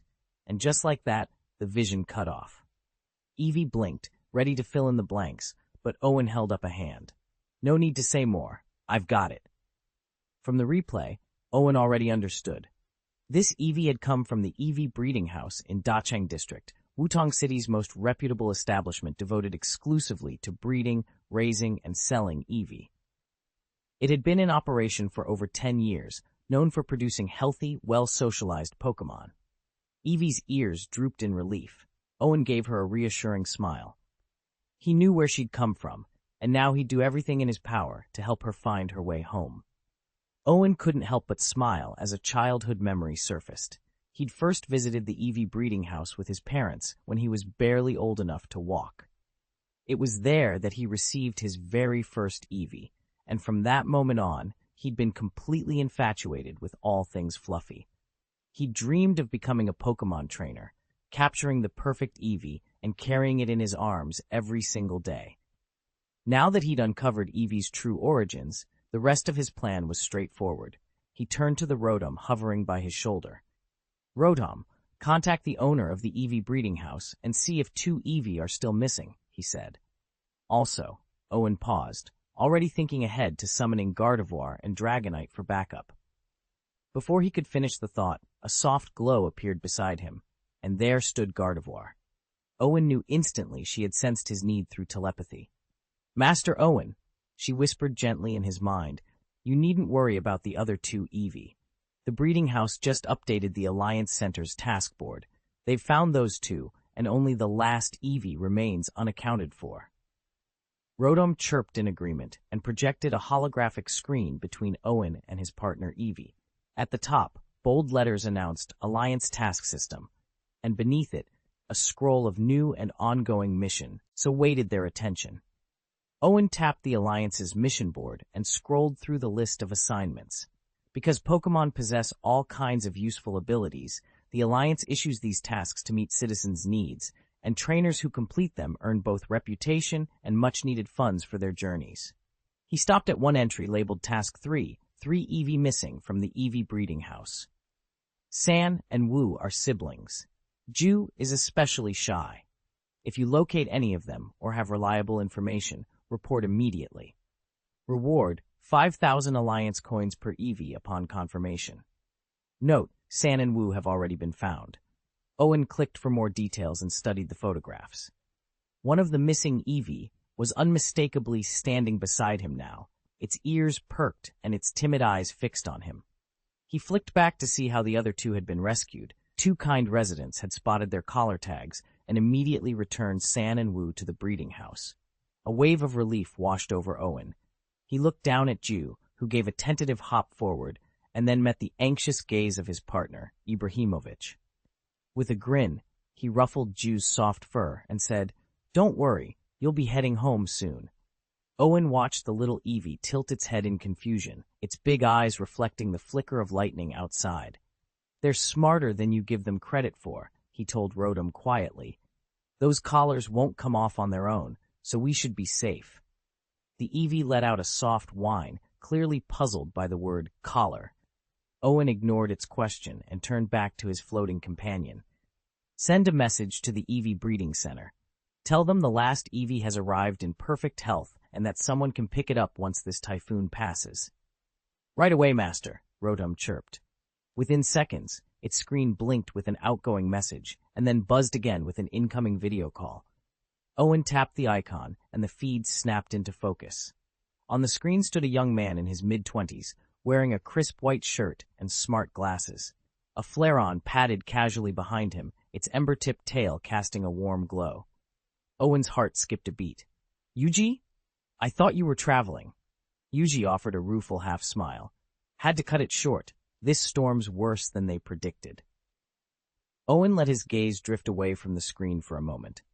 He remembered as a child how, every time his parents shipped goods to Wutong City, he'd begged to come along, just to see more Pokémon and to visit Fangbu's breeding house, where he and Yuji had played among the litter of newborn Eevees. But ever since his parents disappeared, he'd had little reason to return. Now, here he was again, this time as the one delivering the last Eevee in the center's care. Rumor had it that Owen set off on his journey while he was still in high school. By now, he'd already traveled through 2 or 3 Alliance regions. He and Fang Yuji had been inseparable as kids. Every afternoon, Owen would pester Fang to take his Eevee out for a walk. Their friendship was always a little odd. Fang was 5 or 6 years older, and yet he insisted on calling Owen Brother Owen, as naturally as if they were siblings. Owen, for his part, secretly thought Fang had a real flair for bragging. So when they ran into each other again, nothing really surprised Owen, except hearing Fang's booming greeting. "Ha ha! Brother Owen!" Fang Yuji called out, eyes sparkling. He gave Owen a mock salute. "Hey, I thought the Lin family's gym training hall had shut down. I was half expecting to see your uncle back in town. Didn't know you actually inherited the place." Owen managed a small smile, bracing himself for Fang's usual flourish. It was good to be understood, odd though their friendship might have looked to everyone else. "This isn't like you at all. Back when you were a kid, you were fearless," she said, shaking her head. "I thought by now you'd have already set off on your journey and beaten every gym in the Donghua Alliance," she added. Owen gave an awkward chuckle. "I just graduated from high school this year," he admitted. He hesitated, then asked, "Weren't you here looking for Ibrahimovic?" "Oh, right," she said. "Do you happen to know where he is?" Chapter 130. Owen gently lifted a shivering Eevee into his arms. "It must have gotten caught in that sudden rainstorm and ran a slight fever," he explained, brushing its damp fur with a soft towel. "I dried it off and let it rest for a bit. It's all better now. Go ahead and bring in the other 2 lost Eevee. This little one looks guilty about being separated from its siblings." "Sure thing." Fang Yuji gave an automatic nod and slipped into the Eevee breeding chamber. He scooped up one of the remaining pups, cradling it in his arms as he turned back. But halfway across the lab, he hesitated. Something didn't add up. He remembered how, when they were younger, he'd marveled at Owen's battle commentary in Battle Park. Even as a kid, Owen had called out Pokémon moves and ability interactions with such clarity, it was like listening to a professional commentator. That level of knowledge only came from advanced study, knowledge Fang himself didn't fully master until high school. And yet, here they were. Fang had since graduated, traveled through both Johto and Hoenn, competed in 2 regional leagues, and even cracked the top 16 in one of them. He should have been the one holding all the expert insights. Meanwhile, Owen was still fresh out of high school. Fang set the little Eevee down and crossed his arms, eyes drifting back to Owen. How was it possible that this recent graduate remained so far ahead of him? Then why would he be afraid of him? Fang Yuji thought, a chill running down his spine. He was about to speak when Owen reached out, gently pinching Eevee's scruff. "See that? Are your 2 friends all right?" Realizing how rough his tone sounded, Owen cleared his throat, forcing his voice to steady itself. "Fang Yuji, have you inherited Uncle Lin's breeding farm? Have you become a breeder?" Fang Yuji blinked at the sudden formality in Owen's question. When Owen met his gaze, he simply nodded. "That's right." Curiosity sparked in Fang Yuji's eyes. "Owen, that's not the path I would have expected from you. Back when we were kids, you were all about battle, swearing you'd one day take the Donghua League championship by storm." Owen leaned back against the railing, a wry smile on his lips. "I've traveled through Kanto and Chengdu these past few years. I've learned a lot. You wouldn't believe it, but I broke into the top 8 of the Quartz League. The fights there were brutal, trainers clashing with everything they had. And just before that, I went head-to-head with a trainer named Red. Our battle was so intense, it nearly tore me apart." Fang Yuji exhaled, half impressed, half bewildered. "I didn't see any of that coming. Unfortunately, my Flareon still lost in the end." Fang Yuji shook his head, recalling each glorious battle he'd fought on his journey. He talked so enthusiastically that he didn't even notice Owen's face growing tighter with every word. Could Fang really have stood toe-to-toe with Red? And that Flareon, it had barely broken into the King tier. No wonder Fang was so full of himself. "Hey, Owen," Fang said, leaning forward with a grin. "Isn't that exactly why I came back? I heard you'll be defending your title at the Zongheng Conference this year. My goal is to win the championship and then challenge you." Owen pressed his palms together in a polite gesture. "Is that so? Well, I'll wish you the best of luck." Every 3 years, the Zongheng Conference grants challengers the right to face the reigning champion, and by the calendar, this was exactly the 3rd year of Owen's reign. As he watched Fang's excited face, a new thought must have struck his friend. "Actually, I should get going," Fang said abruptly, rubbing the back of his neck. "I just got word that Ibrahimovic has been found. I'd better let my father know so he doesn't keep searching out there." He waved goodbye and hurried off, leaving Owen alone with the weight of the upcoming conference and the challenge that awaited him. "I'll play with you once I've got some free time." "Okay." Owen didn't waste a second more.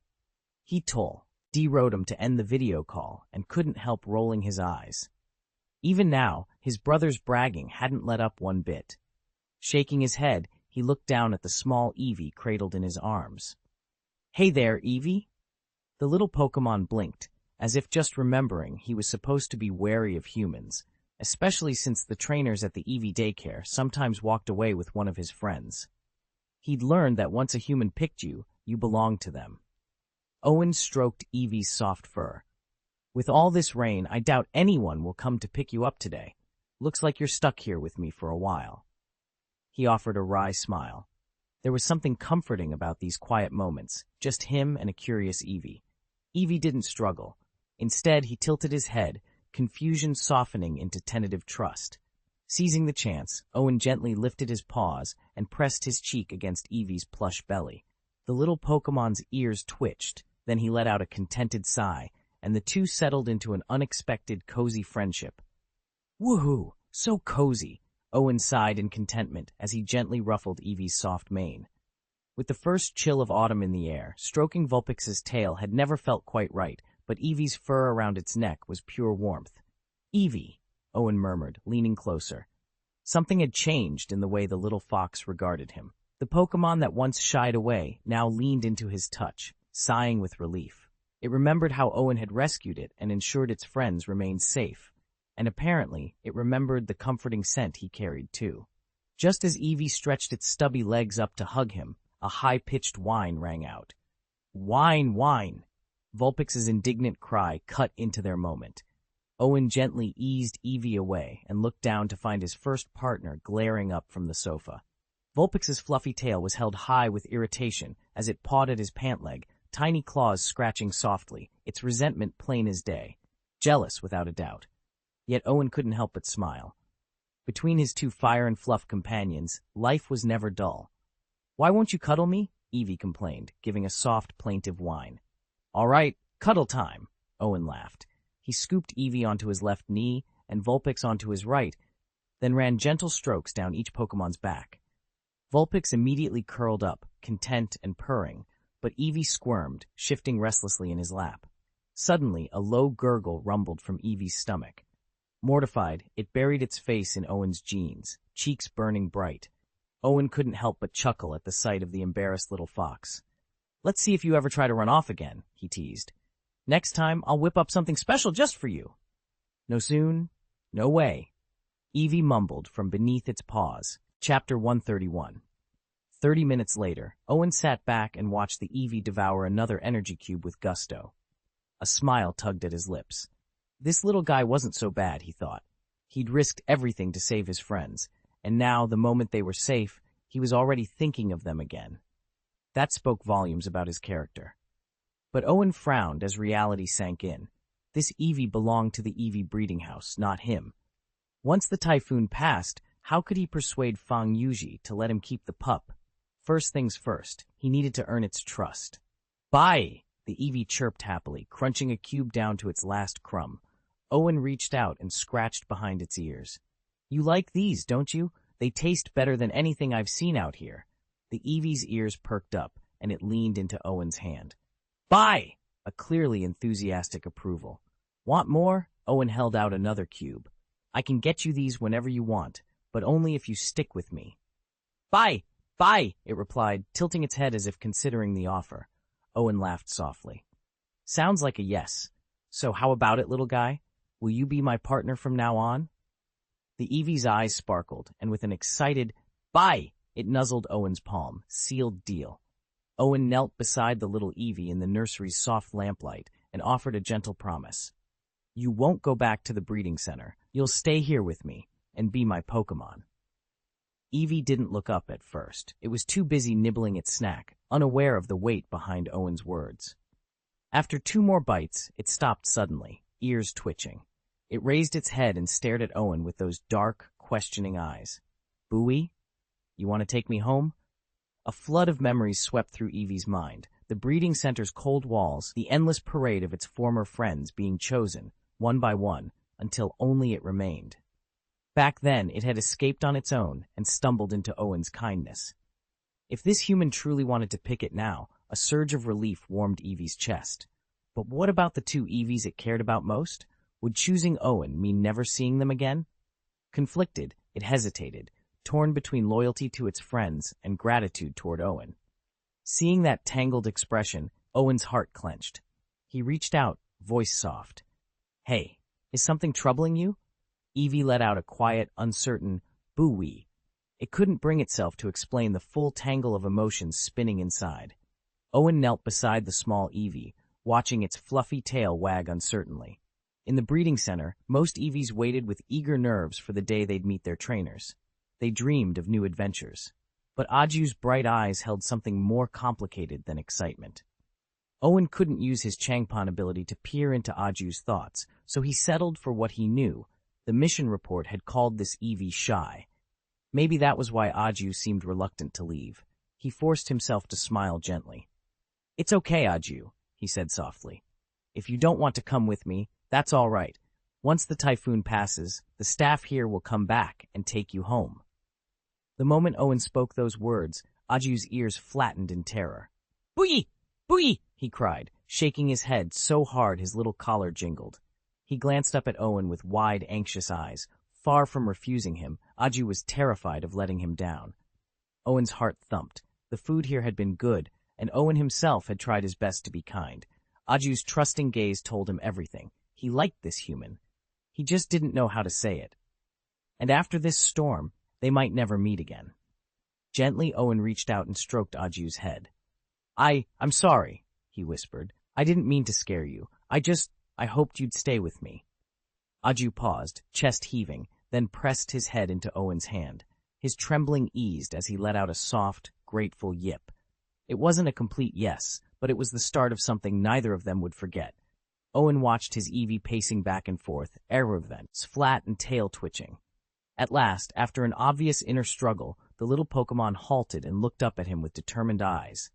"It's decided," it seemed to say. Owen frowned. "You've made up your mind?" he asked softly. "You want to stay here with me?" Before Eevee could answer, the Gardevoir at Owen's side stepped forward, placing a gentle hand on her master's forehead, as though channeling Eevee's thoughts for him. With a small, apologetic sigh, she intoned, "Eevee isn't refusing to come with you. It just can't bear leaving its two friends behind in the nursery." Owen blinked. "Your two friends?" He glanced from Gardevoir to Eevee, puzzled. "You mean the other Eevees, San and Wu?" Eevee's tail wagged shyly in confirmation. Seeing the little Pokemon's crestfallen expression, Owen's heart softened. Of course it didn't want to abandon its buddies. He stroked his chin, thinking it over. "I see," he said at last. "Well, there's no need to tear them apart. Once this storm passes, I'll go back to the breeding house and see if we can all come home together." Eevee's ears perked up, and it let out an eager chirp. Gardevoir gave Owen an approving nod. 3 Eevees under one roof wouldn't be a burden, especially when it meant keeping friends together. Owen crouched down, smiling at his Pokémon. "Don't worry, we'll all stick together. This little creature isn't just friendly by nature, it's affordable too. At only a few 10,000 yuan each, many ordinary families keep an Eevee as a household pet." "Eevee?" Owen murmured, watching the fox-like Pokemon's ears perk up. "Absolutely," he said with a grin, running his fingers through its soft fur. He'd already successfully raised a Dragonite and a Tyranitar. What was a pair of Eevees by comparison? He could practically see them evolving before his eyes. First, a Sylveon, of course. And then, a Flareon, an Umbreon, or maybe a Glaceon. Owen pulled out his phone and flipped through dozens of evolution images. Flareon's fiery mane, Umbreon's sleek midnight coat, Glaceon's crystalline fur. It was all so tempting that he chuckled at himself. He hadn't even brought his new friends home yet, and he was already pre-planning their evolutions. Just then, the little Eevee finished its energy cube and looked up at him with bright, expectant eyes. Owen smiled and slipped the phone back into his pocket. He'd wait and let these two decide their own paths. After all, every Eevee's journey should be as unique as they are. Owen watched as Ibrahimovic finished the last crumb of his energy cubes. Although the little Eevee still looked eager for more, Owen hesitated. He didn't want him to overeat on his very first meal. Gently, he slipped his hand under Ibrahimovic's chin and said, "Bye," meaning, "I'm done." Still, Ibrahimovic had bits of cube stuck to his muzzle. Owen offered again, "More?" The Eevee blinked, then shook his head. "Bye." Owen saw relief flood Ibrahimovic's eyes, but he said nothing more. Instead, he tucked a stray tuft of fur behind the Eevee's ear and smiled. "It's almost noon. The others will be joining us for lunch soon." "Bye?" Ibrahimovic's ears pricked up in surprise. Owen nodded. "Yes, just a bit longer." His eyes sparkled as if he'd just remembered something important. "Wait, I have something special for you." He reached into his satchel and drew out a small golden bell. After adjusting its clasp, he slipped it around Ibrahimovic's neck. With a gentle shake, the bell rang out. Dingling, dingling. "Bye?" Ibrahimovic studied the bell curiously. At first he hesitated, then, drawn by the clear, tinkling sound, he lifted a paw and tapped it. Dingling. His eyes widened. The little Eevee let out an excited yip and nudged Owen's hand. Owen laughed softly and ruffled Ibrahimovic's fur. "Perfect, isn't it?" It couldn't hide its delight. This toy was even more fun than the last one. Eevee sat back on her haunches, clutching the comfort bell between her front paws and letting out a happy, puppy-like yip. Watching her so completely enchanted by the bell, Owen couldn't help but smile. Chapter 132. At midday, the downpour finally eased, though sheets of rain still whipped through the air. Thankfully, the grain in Wong Valley of Wutong Town had been harvested ahead of the storm. Otherwise, the fields would be flooded and the millet ruined. Within the plantation's garden, Owen stood under the protection of a shimmering psychic barrier that held the raindrops at bay like an enormous invisible umbrella. Surrounding him was an assortment of Pokémon, some perched on branches, others trotting at his feet. "Everyone, this is Eevee," Owen announced, gesturing toward the small, damp creature shivering at his side. "He must have wandered in through the storm. I think he'll be staying with us from now on. Let's give him a warm welcome." A chorus of gentle chimes answered him. The frost milk fairies, already familiar faces from the breeding house, floated forward, their pastel tendrils dripping with condensation. They seemed more concerned than surprised by their new guest, as if pitying how bedraggled he'd looked when he first arrived. "Shuang shuang," they tinkled, their voices light and welcoming. Then, offering him creamy dollops of fresh milk, they added, "Would you like some of our cream?" Eevee's ears perked up. He sniffed gratefully, and with a little wag of his tail, took his first taste of kindness in the pouring rain. Owen held up a small jar of cream and smiled. "This stuff has a rather special effect." A stout Torchic let out an enthusiastic cluck. "Finally, a partner smaller than me." It puffed up with pride, thrilled at finding a Pokémon it could comfortably tower over.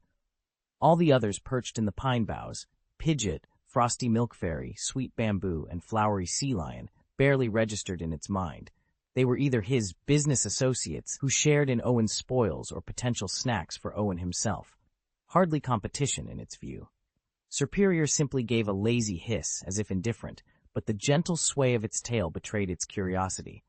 With a sidelong glance at Eevee, it thought, "Sure enough, he still fancies Pokémon he can scoop into his arms." "Booey," Eevee squeaked.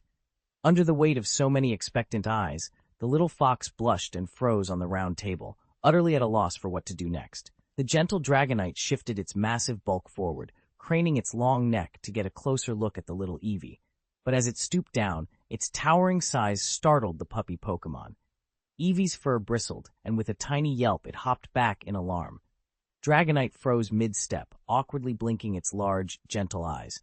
Eevee, raised in a breeding facility, new trainers often collected many Pokémon, and Owen certainly fit that pattern. Seeing such a large roster didn't surprise the fox at first. Still, this particular big guy was on another level entirely. Eevee let out a hesitant "gah" and backed away, ears flattened against its head.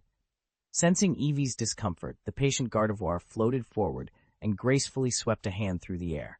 Through telepathy, it conveyed a simple message to Owen: "Garde." Translation clear: "Owen, why don't you prepare some food first?" Owen gave a quick nod. He reached into his storage ball, pulled out several energy cubes, and, using a subtle telekinetic grip, wrapped each cube so it hovered neatly before every Pokémon. Then he headed to the kitchen, deciding that on such a rainy, damp day, a hot meal would lift everyone's spirits. Before long, the air filled with the savory aroma of frying pork chops and simmering noodles. Owen ladled steaming broth into bowls, garnished them with slices of tender pork, and carried the feast back to the Pokémon lounge, ready to chase away any lingering chills. Owen hovered the last bundles of feed into the air with a flick of his telekinesis, then set them down, but he didn't head for the garden just yet. Instead, he strolled into the cowshed. Inside, the big cows were lined up at the windows, their muzzles buried in sweet grass dumplings as they watched the rain cascade outside. They turned up, their noses at everything else, so on days like this, they preferred to stay put, munching contentedly in the cozy shed. Because of the downpour, the 3 hive bees had taken the day off, remaining quietly in their hive. Still, they buzzed at the entrance now and then, as if to reassure their king they weren't slacking. Owen couldn't help but grin at their conscientiousness. They'd already produced plenty of honey, and its quality was improving every batch. But today, his attention wasn't on livestock or hives. It was drawn to the oak barrels tucked into a corner. Though firmly sealed, the air inside the cowshed was laced with the rich, tangy scent of fermenting wine. The honey grape brew had completed its cycle. Owen crossed the shed, removed the cork from the nearest barrel, and was greeted by a heady, refreshing aroma. He leaned in, anticipation tingling, eager to sample the fruits of his latest fermentation. A-grade honey grape wine, brewed from nothing but pure honey grapes, carefully peeled, fermented, and aged. The legendary A-grade honey grape wine offers two incredible effects. 1. Regular consumption boosts your superpower growth rate by 30%. If the brewer joins in, that boost jumps to 75%. 2. A heartwarming effect that forges stronger bonds between trainer and Pokémon when they share a toast. Owen's eyes lit up as he finished reading. Over the past weeks, he'd been working to hone his superpowers, lifting heavy crates around town, practicing delicate telekinetic manipulations. But the gains had been frustratingly small. He'd lost some of his motivation. Now, here was a chance for a real breakthrough. With this wine, he could accelerate his own progress faster than ever before.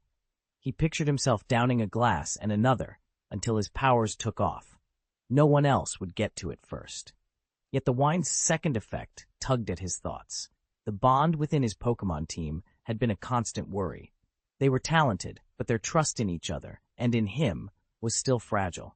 One shared cup of this heartwarming brew would tighten their connections in an instant.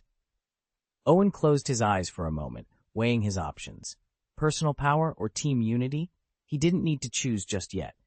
For now, he'd stow the bottle safely away, savoring the promise that it held, for both his own abilities and the future strength of his team. Chapter 133. Most of Owen's Pokémon got along smoothly, but he knew that subtle rifts still appeared whenever new recruits arrived. Brachyura, Sweet Bamboo, and Flower Sea Lion, for example, had formed a tight-knit little trio. They spoke politely with the others, but Owen could sense their lingering awkwardness. That same unease showed up elsewhere, notably between Serpentis and Pidgeot. Pidgeot spent hours perched atop the tall pine, hardly ever talking to the rest of the team. Serpentis was even more withdrawn. Its naturally icy temperament kept most Pokémon at a cautious distance. And before long, 3 more Eevee would join the group, adding to the challenge of keeping harmony in the plantation. Owen had experimented with various solutions, but nothing worked as well as the homemade honey wine he'd brewed. A few small cups of the fragrant concoction eased resentment, dissolved discomfort, and got everyone talking. It truly was the best icebreaker he'd found so far. But if he had to pick a single Pokémon who could charm even the most standoffish members, it would be his Ice Vulpix.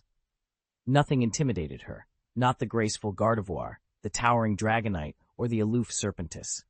No matter where a gathering formed, Ice Vulpix would dart in, tail flicking, chattering excitedly until she'd coaxed every Pokémon into joining the fun.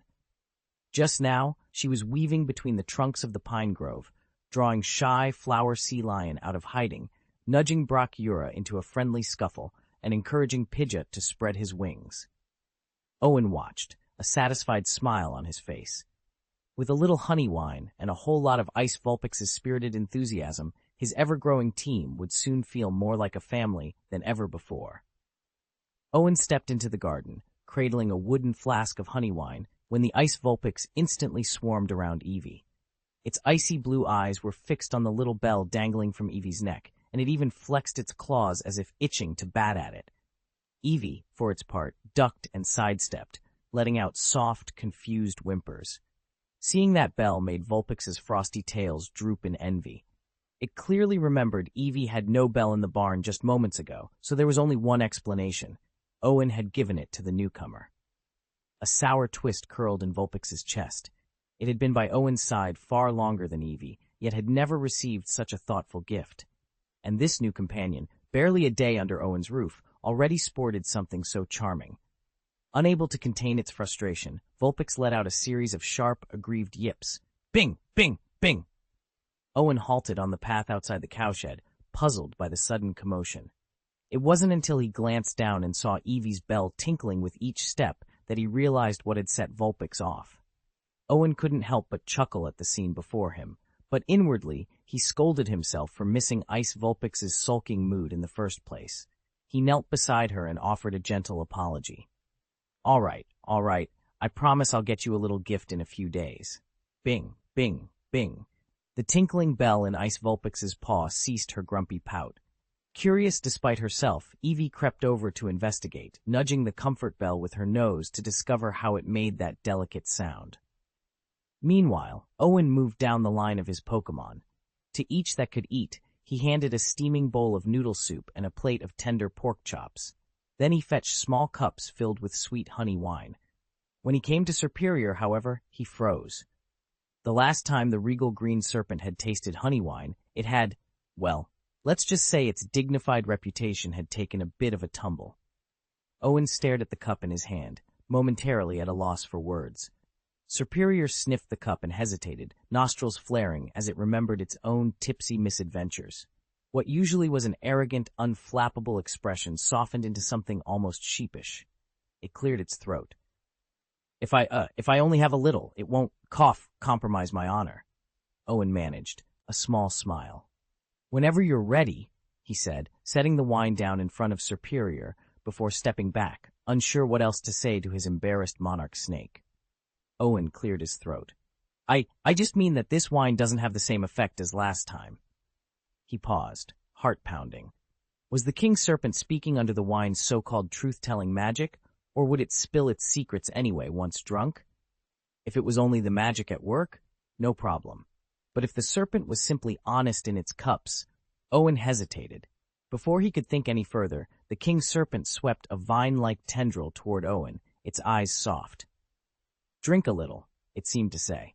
Relief flooded Owen. He nodded. All right, just a taste. He reasoned that a small sip couldn't hurt, even though honey wine was far stronger than rice wine. He tilted the container and poured a measure the width of 2 fingers. The golden liquid caught the torchlight, but the king serpent still hovered uncertainly, waiting. Owen couldn't help but ask, "What's the matter?" The monarch snake lowered her voice to a sultry whisper. "Shoo shoo. If I'm going to be this tipsy, you'll have to see me back to my room, won't you?" She batted her eyes at him, teasing, coquettish, but the uneasiness in her tone was unmistakable. Owen gave a small nod. "Don't worry, I'll get you back safely." Knowing her well enough to read between the lines, he offered no more questions. Instead, he promised to keep an eye on her, then turned his attention back to the others. Once most of the Pokémon had dispersed to their posts, Owen scanned the rows of Pidgeot below. Nearly every Pidgey had now evolved. One courier Pidgeot was already at level 28, edging toward 29. A new delivery fleet was just around the corner. Only 2 Pidgey remained untransformed.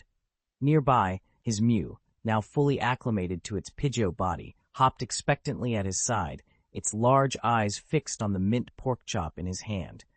Owen chuckled. That was exactly why he kept mint pork chops on him.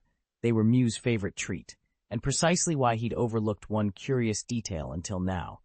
A single Pidgeot with no delivery tag fluttering from its ankle preened among the ranks. Owen studied it for a moment, brows furrowed. "There you are," he murmured to himself. "What story are you hiding?" Owen had been living beneath the colossal canopy of the World Tree for so long that he sometimes wondered whether the ancient behemoth even noticed him anymore. Whenever he glanced up at its glittering leaves, his thoughts drifted to Mewtwo. Where had that legendary Pokémon wandered? How many lands had it seen? And after all they'd been through together, had its opinion of humanity changed? This truly was a utopia of Pokémon, peaceful, kind-hearted people, and creatures everywhere you looked. As long as you avoided the rare, malicious individual, it was almost impossible to leave a bad impression. A sudden, distressed cry cut through Owen's daydream. He sat bolt upright and surveyed the clearing. Directly overhead, his Butterfree was wobbling uncontrollably, blanketing the air with sleep powder while letting out a panicked shriek. One look was enough. This Pokémon was completely drunk. Owen frowned and began to gather his telekinetic energy, intending to ease Butterfree gently back to the ground. But frantic chirps behind him froze his motion. "Woo! Yo-yo!" He whirled around. Dragonite teetered on his hind legs, eyes glazed. Melodic lay half-coiled on the grass, equally intoxicated. Owen's heart leapt into his throat. "Garvito!" he called. "Hurry! Help me restrain Dragonite!" With a determined nod, Garvetto sprang forward, ready to bring the befuddled Dragonite under control and prevent any further chaos in the clearing. Chapter 1134.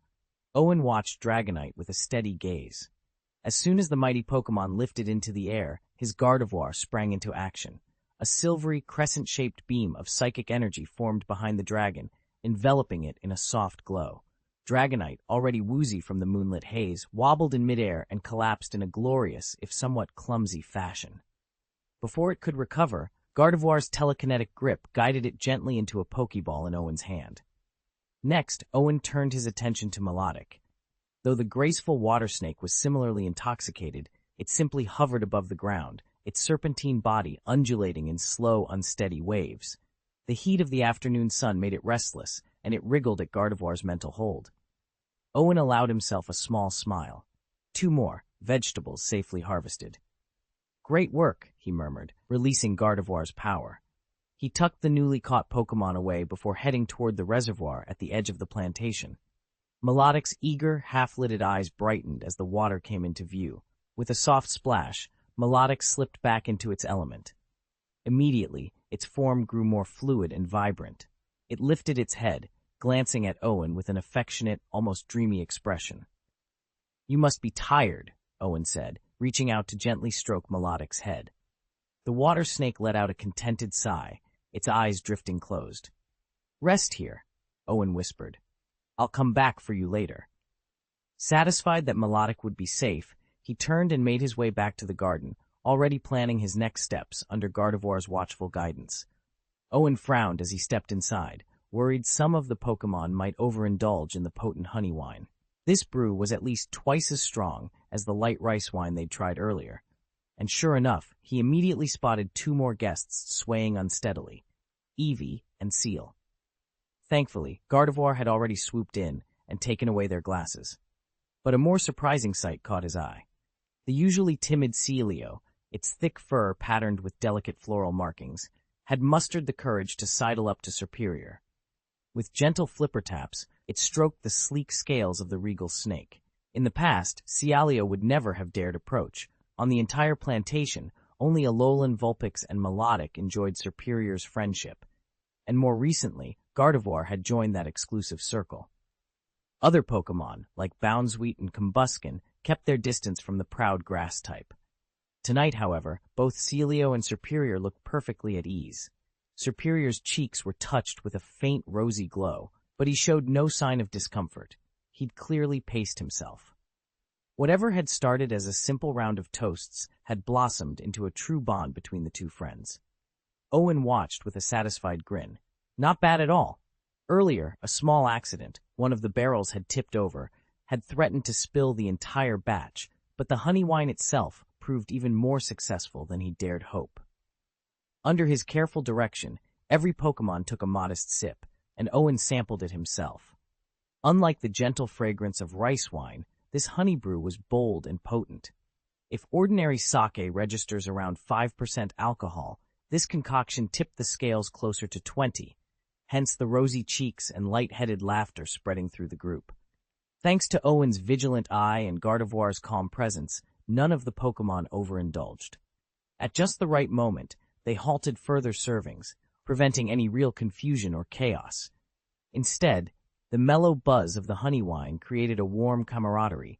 Laughter echoed under the sheltered dining hall, and trainers and Pokémon alike felt their bonds strengthen with each passing minute. By 1 p.m., the sun had edged past its highest point, though the rain still tapped softly against the roof, and the after-effects of the honey wine made everyone pleasantly drowsy. Owen clapped his hands gently. Time for a rest. One by one, the Pokémon found cozy corners. Rainers tucked themselves in beside them, and the room settled into peaceful quiet. Owen stepped outside, drawing in a deep breath of the fresh, rain-cleansed air. He glanced back at Gardevoir, who had been the first to sample his honey wine and had calmly watched every stage of the experiment. Her serene gaze met his, as if to say the trial had been a complete success. Together, human and Pokémon stood beneath the clearing sky, ready to recharge and face whatever adventures lay ahead. Owen watched as Gardevoir's cheeks warmed to a rosy glow. He couldn't help himself. "Guard, promise me you won't get too drunk, okay?" He was anxious. Once Gardevoir lost her bearings, he had no idea how to handle her. "Guard?" he called again. Gardevoir set her glass down, looked up at him, and gave a gentle, half-lidded smile. She nodded once and murmured, "Guard." After finishing that final goblet of honey wine, her blush deepened, and she drifted close to Owen's side. Her normally soft voice had taken on a new seductive lilt. "Guard, this tastes even better than before." Owen knew why. He could feel her power growing with each strong sip. She thrived on potency. Watching her so pleased, he swallowed hard, genuinely worried she'd overindulge. After a quiet moment, he cleared his throat. "Please, just pace yourself. Don't let it go to your head." She laughed softly. "Gardevoir," her bright smile putting him at ease. With that reassurance, Owen hoped she'd honor his request and keep her wits about her. Owen blinked in surprise at the broad, relaxed smile on Gardevoir's face. He'd never seen it look so at ease. It reached out and gently stroked his head, its expression softening as it murmured, "Gardevoir, don't worry. I'll keep watch over the house." Gardevoir let out a sleepy yawn. "Gardevoir, I should return now. Everyone's asleep, and I don't want to give anyone nightmares." "Hold on a sec." Owen checked his watch, then called Gardevoir back. From his pocket, he produced a small, glimmering candy. "Here, this is for you. I've been saving it the last few days." He knew his memory could be unreliable with other Pokémon, but never with Gardevoir. He was determined to free it from its curse as quickly as possible. Floating back, Gardevoir took the magic candy and swallowed it. Almost immediately, its energy flared within. The oppressive weight of the curse began to recede, the dark energy loosening its grip. Gardevoir's eyes widened in astonishment as it felt the relief spreading through its body for the first time. A surge of exhilaration rippled through Gardevoir's mind. At long last, it had resolved the dilemma that had tormented it since birth. The solution was almost flawless. Every ounce of the curse's power had been harnessed exactly as intended. "Shana!" Gardevoir whispered, bowing its head toward Owen. He stared back, puzzled, as the psychic Pokémon drifted forward and swept him into a gentle embrace. Its voice trembled with unrestrained joy. "Shana!" Chapter 135. Huh? Owen stared in surprise as Gardevoir clung to him, its arms wrapped around his waist. His mind raced for a moment, then excitement spread across his face. By fully mastering the nightmare energy, he'd freed Gardevoir from the nightly migrations off the plantation, a monumental step forward for their entire operation. As if this breakthrough weren't enough, the system rewarded him handsomely. Gardevoir's affection value jumped from 40 to 90. 3 high-grade magic candies, 10 packs of golden keyless, a set of psychic gems, which allow a psychic-type Pokémon to deliver attacks exceeding 100% of its base power. The number of uses scales with the Pokémon's own strength. These bonuses arrived just when they were needed most. Yet despite his delight, Gardevoir remained glued to him. Owen gently pried her arms away, and the Pokémon stepped back, head bowed. Only then did he notice the shine in her eyes, tears threatening to spill. He reached out, brushing a hand across her cheek. "You don't have to thank me," he whispered. "We're partners." Gardevoir blinked, then nodded, a small, grateful smile curving her lips. Owen returned the smile, determined more than ever to protect his friend and to unlock whatever new potential lay ahead. Gardevoir's tears caught in the breeze and vanished before Owen's eyes. She brushed a trembling hand over her hair, cheeks flushing. "Sorry, Owen," she whispered, her voice soft with embarrassment. I got carried away." "Hey, that's nothing to apologize for," Owen replied, stepping closer with a warm smile. "This is wonderful news. Congratulations." He'd never seen Gardevoir so elated. Usually her spirits hovered in a quiet, steady place, content but never ecstatic. Yet this morning she'd erupted with joy, soaring past any happiness he'd witnessed before. Even now, after the initial rush, her glow remained unmistakable. Gardevoir's eyes sparkled as she studied him. Then, with a playful nod, she lifted herself into the air, drifting a few feet off the ground. In her mind voice, bright and lilting, she said, "It looks like I don't have to wander on my own anymore. Could you, perhaps, prepare a place for me to stay?" Owen laughed softly. He knew that a Pokémon raised in the wild prized freedom above all, and hated being cooped up in a Pokéball. "Of course," he answered. "Come with me. You can use my old room." He paused, tapping his forehead as he grinned. "I'm currently crashing in my folks' room, so my old bedroom's all yours." Gardevoir beamed, the air around her shimmering with gratitude. Together, trainer and Pokémon headed back toward the house, ready to begin their next adventure, side by side. Owen's old bedroom was cramped, so when his parents disappeared, he'd moved all his things into their room. Now that Gardevoir no longer needed to find somewhere else to sleep each night, Owen decided it was high time she had her own space. He led her next door and gently pushed open the door. Sunlight poured in through a tall floor-to-ceiling window, illuminating a neat, dust-free room. Owen had let Mewtwo stay here once before, and in preparation had completely cleaned the place from top to bottom.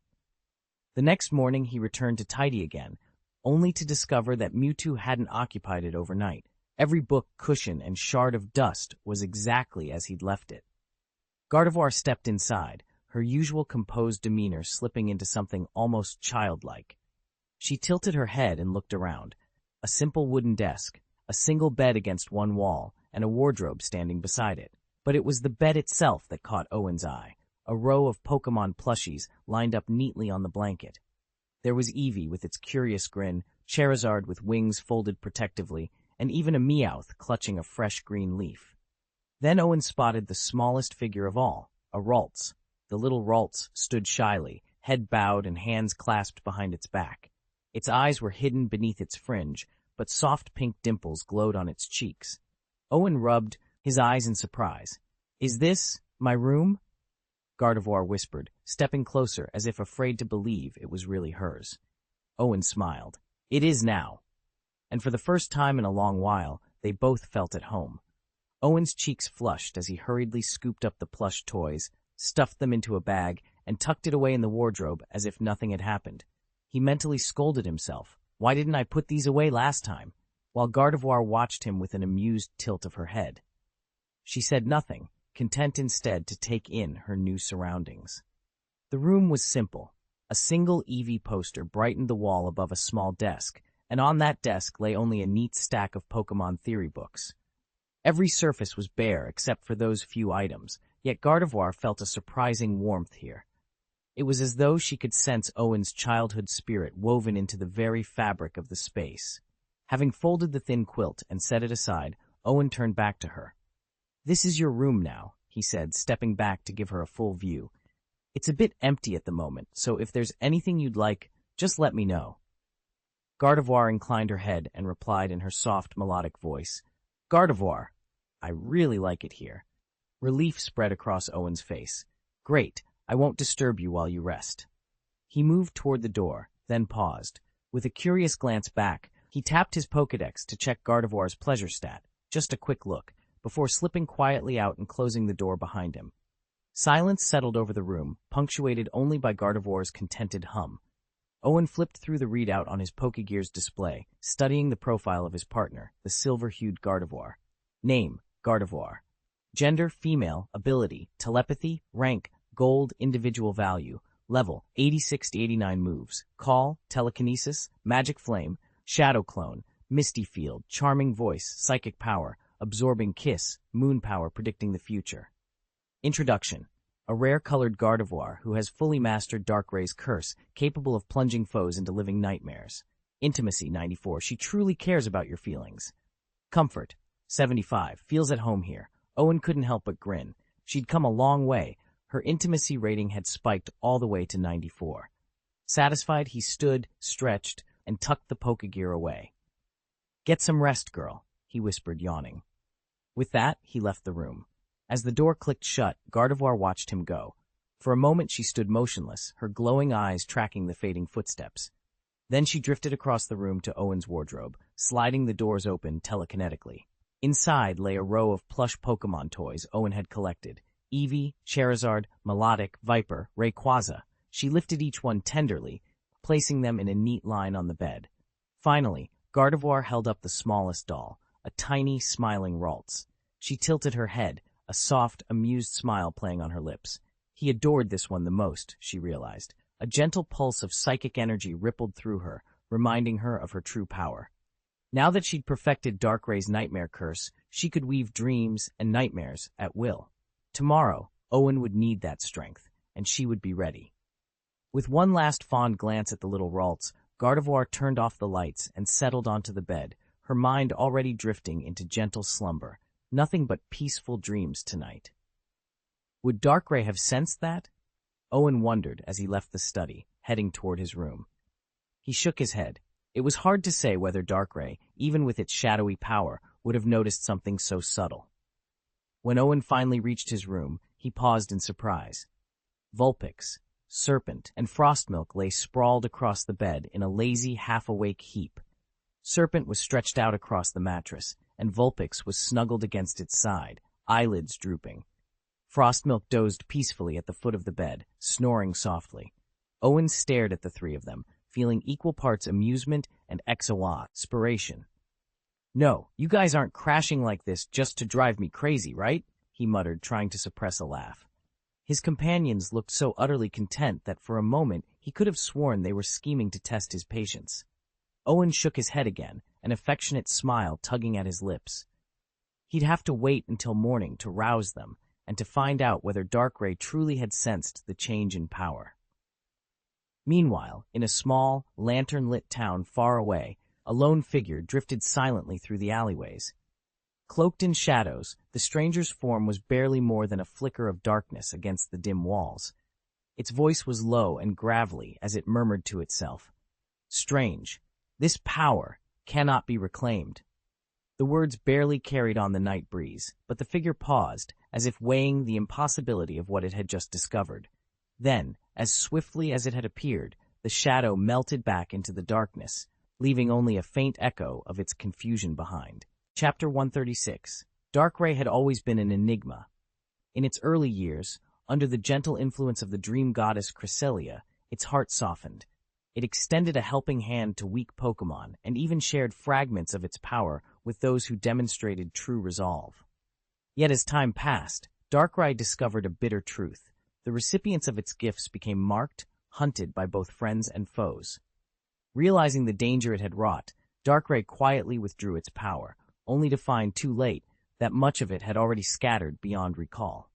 Entire Pokémon lives had been lost, and the stray energies, though still linked to Darkrai, slipped through its grasp. Over the years, Darkrai's own might waned. Paradoxically, however, those lingering shards of power continued to feed it. Each time it dispersed its essence anew, its strength rebounded more quickly. Encouraged by this cycle, Darkrai reluctantly grew willing to share its power once again, finding in the process a strange solace in watching its own influence expand. But now everything had changed. A mysterious force severed the bond between Darkrai and the energies it once controlled. Without that connection, those powers no longer answered to it.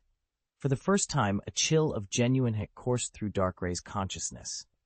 "No, I have to go and find it," Darkrai murmured, lingering in place a moment longer before turning to depart. He needed to recover his power, and first, he had to pinpoint the last place it had resided. What he hadn't expected was the storm's stubbornness. The typhoon that had struck 5 or 6 days ago refused to quit. If it had been late summer, a day's downpour might have felt cleansing. But this endless rain, tapering from torrential to a drizzle, only frayed nerves and dampened spirits. Owen watched the gray skies from the edge of the breeding facility, weighing his options. Maybe it was time to ask Dragonite for a quick trip out to sea, just to get some fresh air and see how the coast had fared.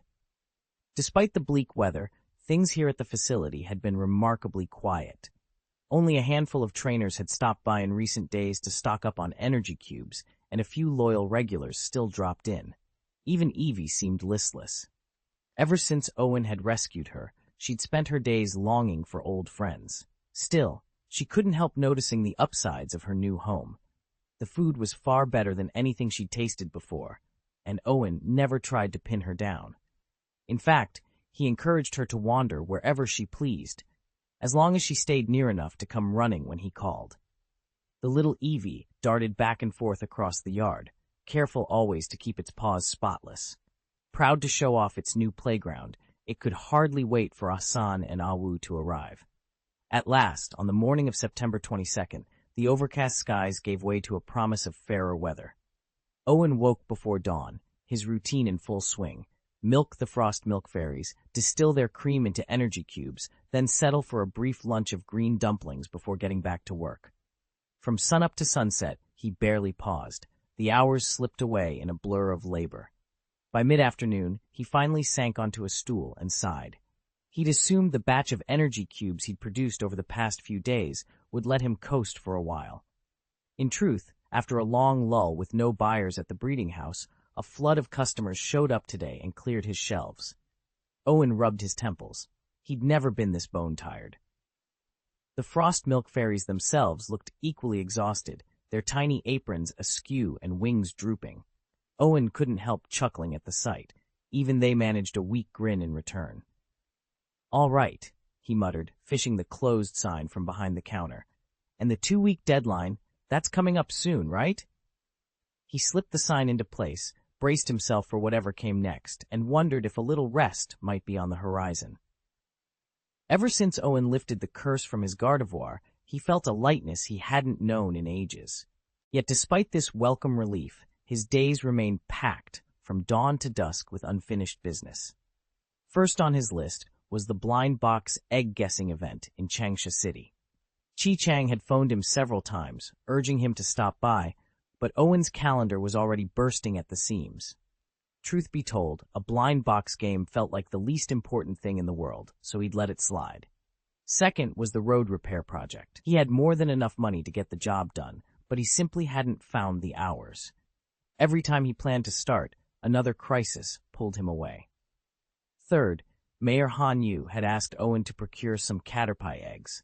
The mayor had only mentioned that his whirlwind dog was pregnant. He'd never specified how far along she was. Since a whirlwind dog usually carries its brood for just over 2 months, Owen had no clear deadline for delivery. Last, and the one task that occupied his thoughts more than any other, was what Liang Feng had hinted about involving Aiguan Shi.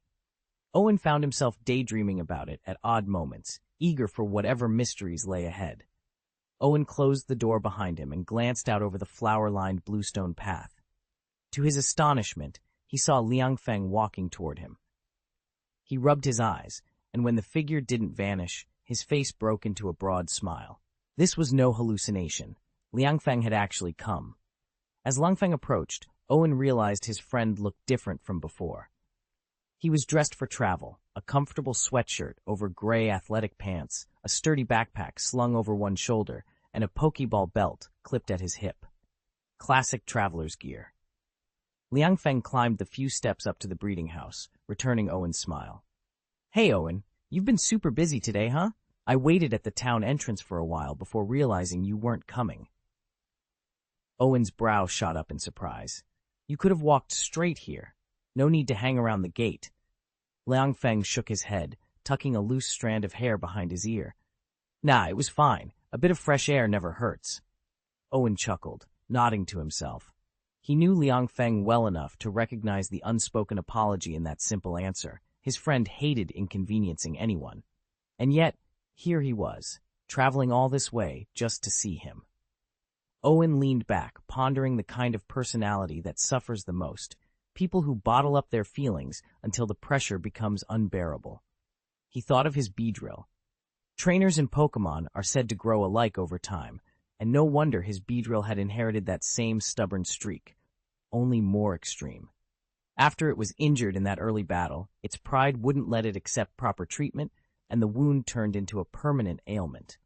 Stubbornness like that did more harm than good, Owen thought. He turned to Liang Feng with a polite smile. "Can I get you something to drink? Or is there another problem with your Beedrill?" Liang Feng shook his head, returning the smile, though his eyes were tinged with sadness. "Actually, Owen, I came to say goodbye. I'm setting off on a new journey, this time in the Kanto region. I don't expect to return to the Donghua Alliance for quite a while." "Goodbye?"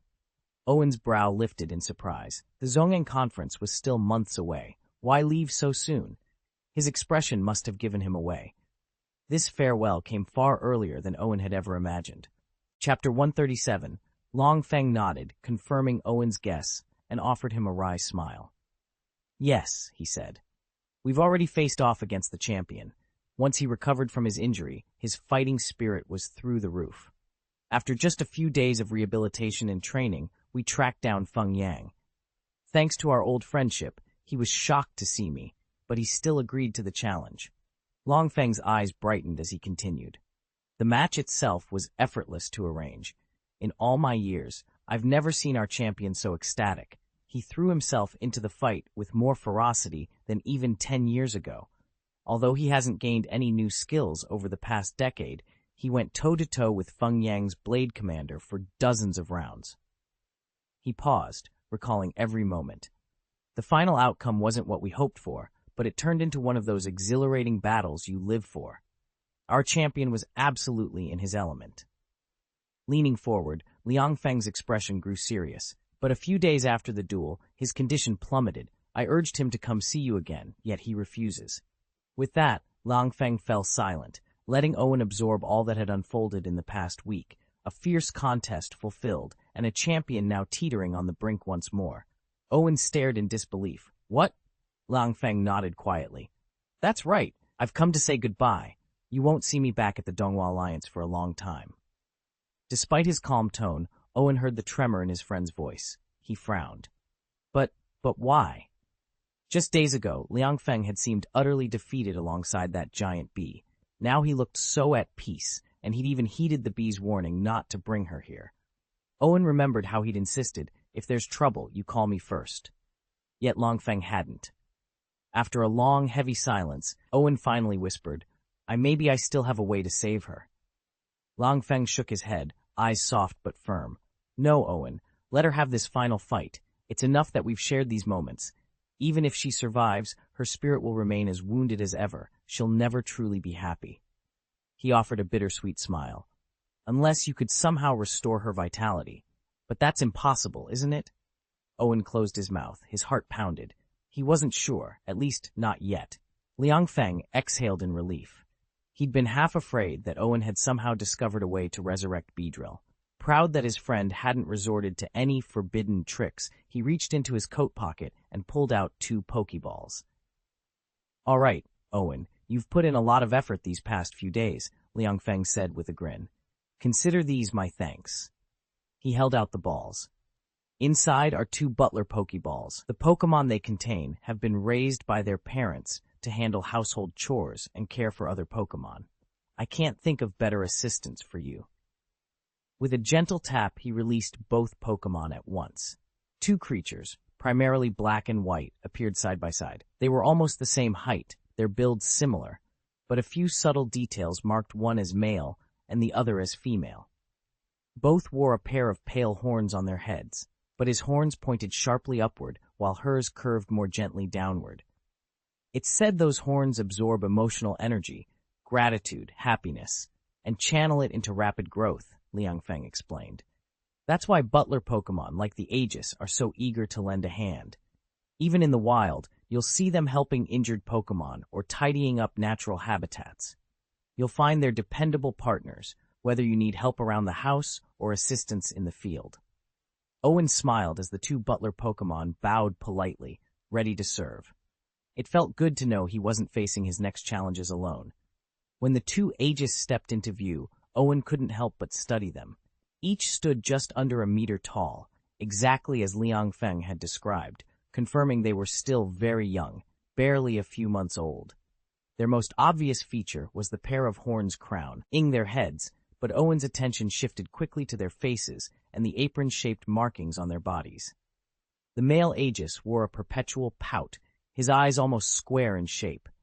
A dark, fluffy ruff beneath his torso resembled a little skirt, lending him an oddly solemn air, one that felt gently at odds with the playful sparkle in his eyes. By contrast, the female's lips curved into a natural smile, her eyes wide and round, and the pale ruff around her middle was mostly white, giving her an innocent, buoyant charm. The moment they set eyes on Owen, the 2 infants fell silent and held his gaze. Over 10 days ago, they'd been told they were to be entrusted to an exceptional trainer. Excitement fluttered in their chests, tinged with just enough nervousness to make them tilt their heads in shy curiosity. I finally feel like I've grown up enough to welcome my first official trainer and care for his Pokémon. At the same time, I can't help feeling a little anxious. I don't know anything about this trainer's personality or circumstances. They may look small, but they're already remarkably clever, Owen, Marlowe says with a reassuring grin. Don't worry, they won't give you any trouble, and since they're siblings, they'll get along just fine. He nods toward the two Ibut standing at his side. A wave of nostalgia washes over me. It was Beedrill who first set me on this path. Traveling together, I'd caught a lone Ibut to be his partner. Over the seasons, that Ibut found its mate and produced these two little ones. "Come on, you two," Marlowe urges. "This is your new trainer. Go on and say hello first." The smaller, more timid Ibut ducks behind her brother, peeking out at me with wide, hesitant eyes. Her brother straightens his back, steps forward deliberately, and, quite seriously, declares, "Aye!" That single word serves as both his name and his sister's, a united introduction to their new trainer. The two Ibutuns straightened themselves and spoke in unison, with all the solemnity of devoted butlers. "Sir, I excel at housework, and my sister is skilled at caring for the little ones. Should any other duties arise, we stand ready to learn." Owen couldn't help smiling at their earnestness, but quickly checked himself. "They seem perfectly reliable," he said. Liang Feng nodded in approval. "Then I'll leave them in your capable hands, Brother Owen." With his charges safely entrusted, Liang Feng visibly relaxed. His shoulders uncurled, his posture straightened. He'd even struck a bargain with the giant bee to lift his spirits. Now he intended to venture into the new area, capture another hornworm, and set off on the next leg of his journey. Before departing, he replenished his supplies of sweet bamboo nectar at the cultivation hut, exchanged a quick farewell with Owen, and stepped onto the blue stone path. Just then, a cool breeze drifted by, carrying a few golden leaves in a lazy spiral across the courtyard. Owen watched Liang Feng's retreating figure, let out a soft sigh, and found his mind wandering to the 24 solar terms of the Donghua calendar. Today marks the autumnal equinox. With its passing, summer draws to a close, and autumn truly begins. Chapter 138. Owen didn't even notice the chill of the breeze, but the moment his new Guanxi sister felt the cold, she gave a little shiver. He spotted her reaction at once. "Come on inside," he said, holding the door. "It's a bit drafty out here." The two Guanxi siblings stepped through the doorway behind him, still a little awkward on their paws. No sooner had they entered the training house than they were greeted by a pair of frost fairy Pokémon perched atop the reception counter. The fairies blinked curiously and chimed in their tinkling voices. "New partners?" Owen smiled and nodded. "Exactly. These two will be my next great helpers." He turned to the newcomers. "Guanxi, right?" he asked, confirming their species. The younger brother Guanxi, who trailed just behind his sister, paused in surprise. They hadn't so much as begun a single assignment for their new trainer, yet here he was already speaking so highly of them. He let out a low, puzzled hum. Just then, Ice Vulpix padded out from the back storeroom. He'd been waiting for Owen to join him in the berry fields and was wondering why he was taking so long. His silvery fur bristled in the cool air, and his golden eyes widened at the sight of the two little newcomers. Quietly, he trotted forward, eager to discover exactly who these new partners were. Chapter 7. New Little Friends. Owen had been muttering for days about a mysterious Pokémon whose arrival he couldn't predict, but whose help he desperately needed. Now, before him stood two such creatures. True to its social nature, an Alolan Vulpix trotted straight over to his younger sister, Guanxi. It sniffed at her white skirt then, as if deciding she was the most trustworthy, gently scraped its icy paws against the fabric. The Vulpix murmured in its tiny frosty voice. Guanxi's eyes lit up with happiness. She glanced back at Owen, her smile both gentle and surprised, then lowered herself to the ground and scooped the little fox into her arms. "Good boy," she cooed softly, stroking the Vulpix's tufted ears. Though it was a bit larger than most newborns, she could tell, by its playful wiggles and curious gaze, that it was barely 2 months old. Nearby, several frost milk fairies, alchremies in Owen's notes, hovered in pastel swirls. Tiny dollops of sweet cream formed their bodies, each one bobbing in the air like living confections. Guanxi recognized them immediately as youngsters too, their innocence shining in round, eager eyes. A warm glow filled her chest. Not only had the Vulpix sought her out, but these adorable alchremies seemed just as drawn to her presence. It was everything Owen had hoped for, and more. As Guanxi gently cradled the Vulpix and the alchremies drifted closer, Owen couldn't help but feel this was the start of something extraordinary. Owen wasn't the only one bustling around the Pokémon breeding house. More babies meant more work. Brother I Guanxi stepped into the nursery area and paused. Counters were strewn with feeding bottles, discarded towels littered the floor, and every surface bore smudges of milk or drool. A sudden itch for order raced through him. He could almost feel the dirt begging to be wiped away. Meanwhile, Sister I Guanxi stood by a cluster of playpens, cradling an ice Vulpix gently in her arms. The little fox, tilting its head, gave off tiny whimpers, soft, plaintive sounds that made it seem helpless, childlike. Yet as it nestled into her embrace, it looked perfectly content. There was no wriggling or struggle to return to the ground. "Ying, Ying," the Vulpix murmured, its frosty blue eyes fixed on Sister I Guanxi. Then, to everyone's surprise, it tried again. "Ying Ying?" Sister I Guanxi stiffened. "Oh," she exclaimed softly. She hadn't expected him to speak so clearly, certainly not first. Recovering her composure, she smiled down at the little Pokémon. "Yes, of course. I'll help him with anything I can, taking care of you for starters." The Vulpix's ears pricked forward and a tiny pleased woof escaped its lips. As an emotion-collecting Pokémon, it could sense the warmth and genuine care that filled this breeding facility. It remembered Owen's parting words from earlier that morning. "Please look after everyone while I'm tied up with the new arrivals. You're in charge until I get back." Grateful for the trust he'd placed in her, Sister I Guanxi nodded again, more firmly this time. Brother I Guanxi, meanwhile, sighed and bent to gather stray towels and bottles. Quietly, he set to work scrubbing the counter's sticky surface until it gleamed. In the soft light of the nursery, the three of them fell into an easy rhythm, bringing order to chaos, sharing gentle smiles, and making sure every baby Pokémon felt as safe and cared for as that little ice Vulpix in Sister I Guanxi's arms. They were about to put the new trainer to the test. If he turned out to be no good, the plan was to slip away and refuse to serve him. But from the looks of it, this trainer might be something special. Ice Vulpix stamped her tiny paws and let out a soft whine. "I can manage on my own," she grumbled, "but I'm no help to Owen." Sister I Guanxi's smile only grew gentler. "Don't worry," she said, giving her brother a reassuring glance. "He's extremely skilled in situations like this. He'll be a tremendous help to the trainer."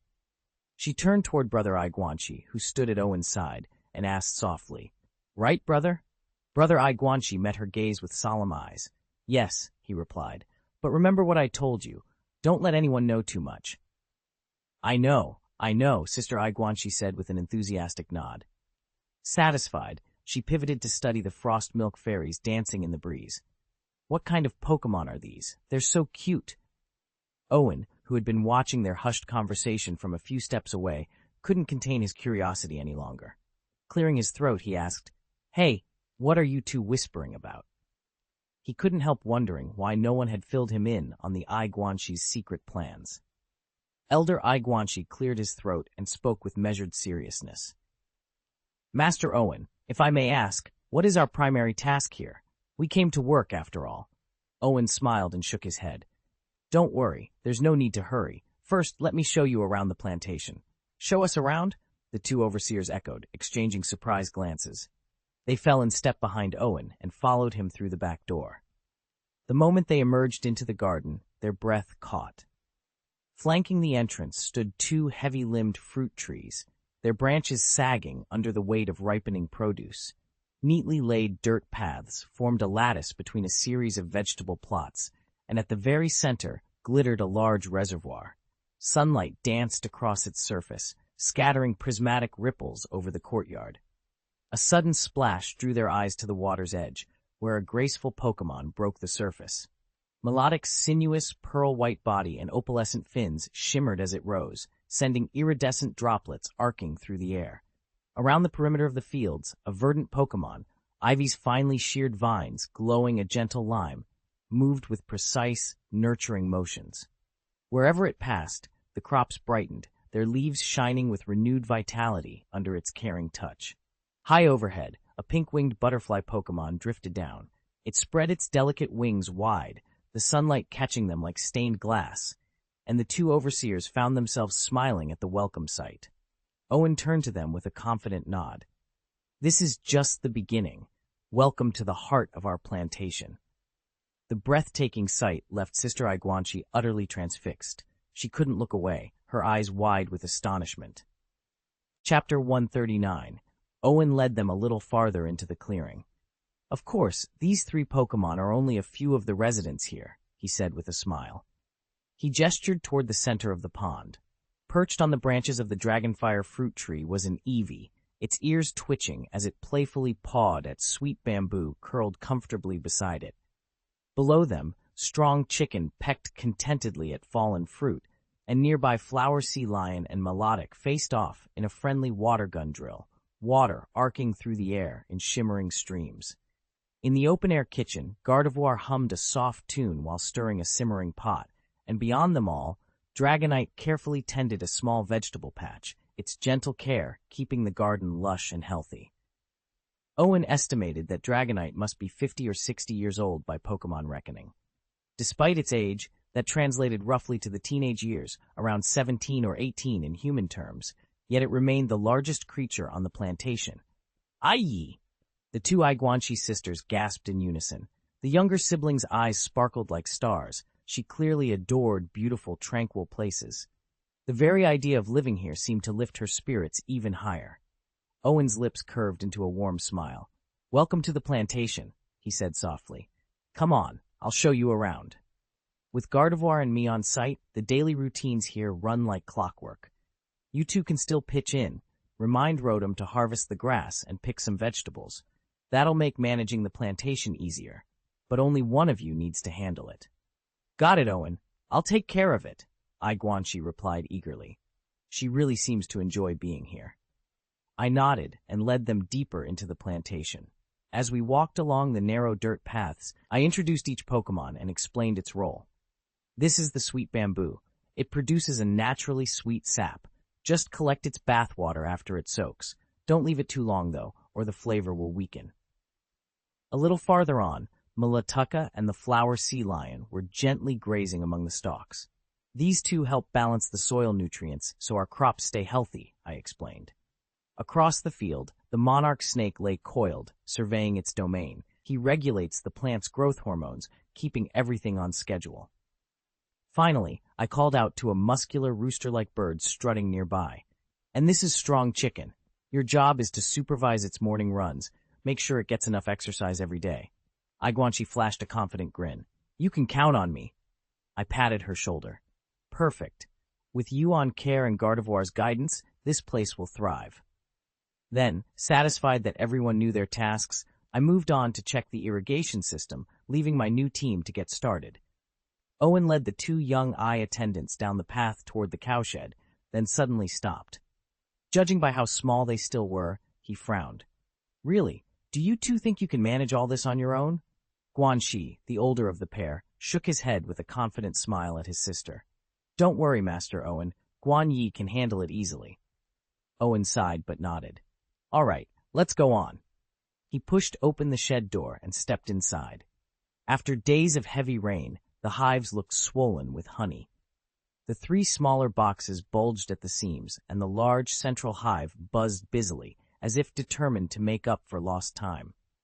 Pointing them out, Owen said, "These are the 3 small hives, and that big one over there is our main colony.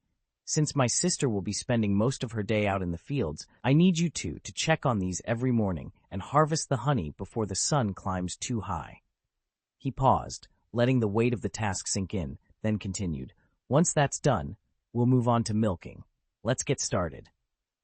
With that, the 3 of them set to work in the soft morning light, the buzzing of bees and the lowing of cows echoing around the old stone walls of the cowshed. "If I'm tied up, you'll need to handle milking the cows with the automatic machines, otherwise their udders will get painfully swollen." "I understand," the Aiguanchi sister replied immediately, slipping into the role with enthusiasm. Her brother, the other Aiguanchi, hung back for a moment, glancing at his sister as he reminded himself of the agreement they'd made. Owen smiled and added, "By the way, there's honey wine in the cellar. It's quite strong, so take a small taste first. Don't let curiosity get the better of you." The pair followed Owen down a pebbled path to the edge of the orchard.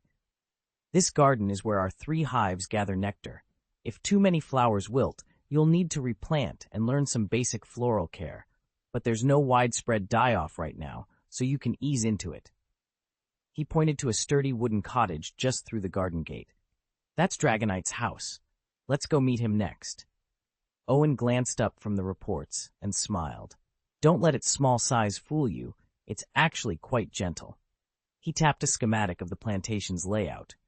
That covers the main issues we need to tackle out here. Does anyone have any other questions? Sister Ai gave a polite nod. All clear. Brother Ai Guanxi scratched his head. Actually, where's our food? Owen grinned sheepishly. Oh, right. I'll prepare a variety of energy blocks, different flavors and nutrient blends, so you can pick whichever you like best. Just let me know your preferences. Got it, Brother Ai Guanxi replied, looking relieved. Excellent. Owen stood and stretched, then drew a neat line down the middle of the screen, displaying their status panels. Here's the plan. Sister Ai, you'll oversee all plantation matters, planting, harvesting, pest control, that sort of thing. Brother Ai Guanxi, you'll be in charge of the cultivation house up front, training schedules, resource allocation, and so on. He paused to study their panels one more time, nodding with satisfaction. That should cover everything. Owen stared at the status panel in front of him, a flicker of surprise crossing his face. Name, Eye Guardian, gender, female. Feature, Psychic Maker. Rank, purple, individual value. Power level, 15 to 18 skills. Auxiliary power, harmony, encore, charming voice. Introduction. 2 highly educated Eye Guardians, your best helpers. Intimacy. 35, just met you but already thinks you're a good person. Pleasure. 60, feels the environment is favorable. Huh. My sister is a dreamer, he muttered to himself. The Psychic Maker feature was impressive. Whenever it activated, it generated a psychic field around its user's feet, boosting the power of any psychic-type moves. Owen tapped his chin thoughtfully, then accessed his system space. A moment later, he'd located 2 skill discs. It looks like you haven't learned any supernatural abilities yet, he said with a grin. That might make things difficult. Here, these 2 skills are for you. He gently placed a disc on each guardian's head. A soft glow surrounded them as if a light bulb had just switched on in their minds. Almost instantly, both Eye Guardians had seamlessly absorbed the new abilities. They bowed in unison, ready and eager to assist Owen on the adventures ahead. Ai Guanxi's voice cracked with disbelief as he stared at Owen. Their new trainer had just done what? Pulled something out, tapped it on the boy's head, and suddenly Owen had learned an entirely new skill? Chapter 140. Ai Guanxi bounded into the training hall, her eyes sparkling. Brother, she blurted out, I've learned the new skill. Owen looked up from the energy readings he was inspecting and gave her an encouraging smile.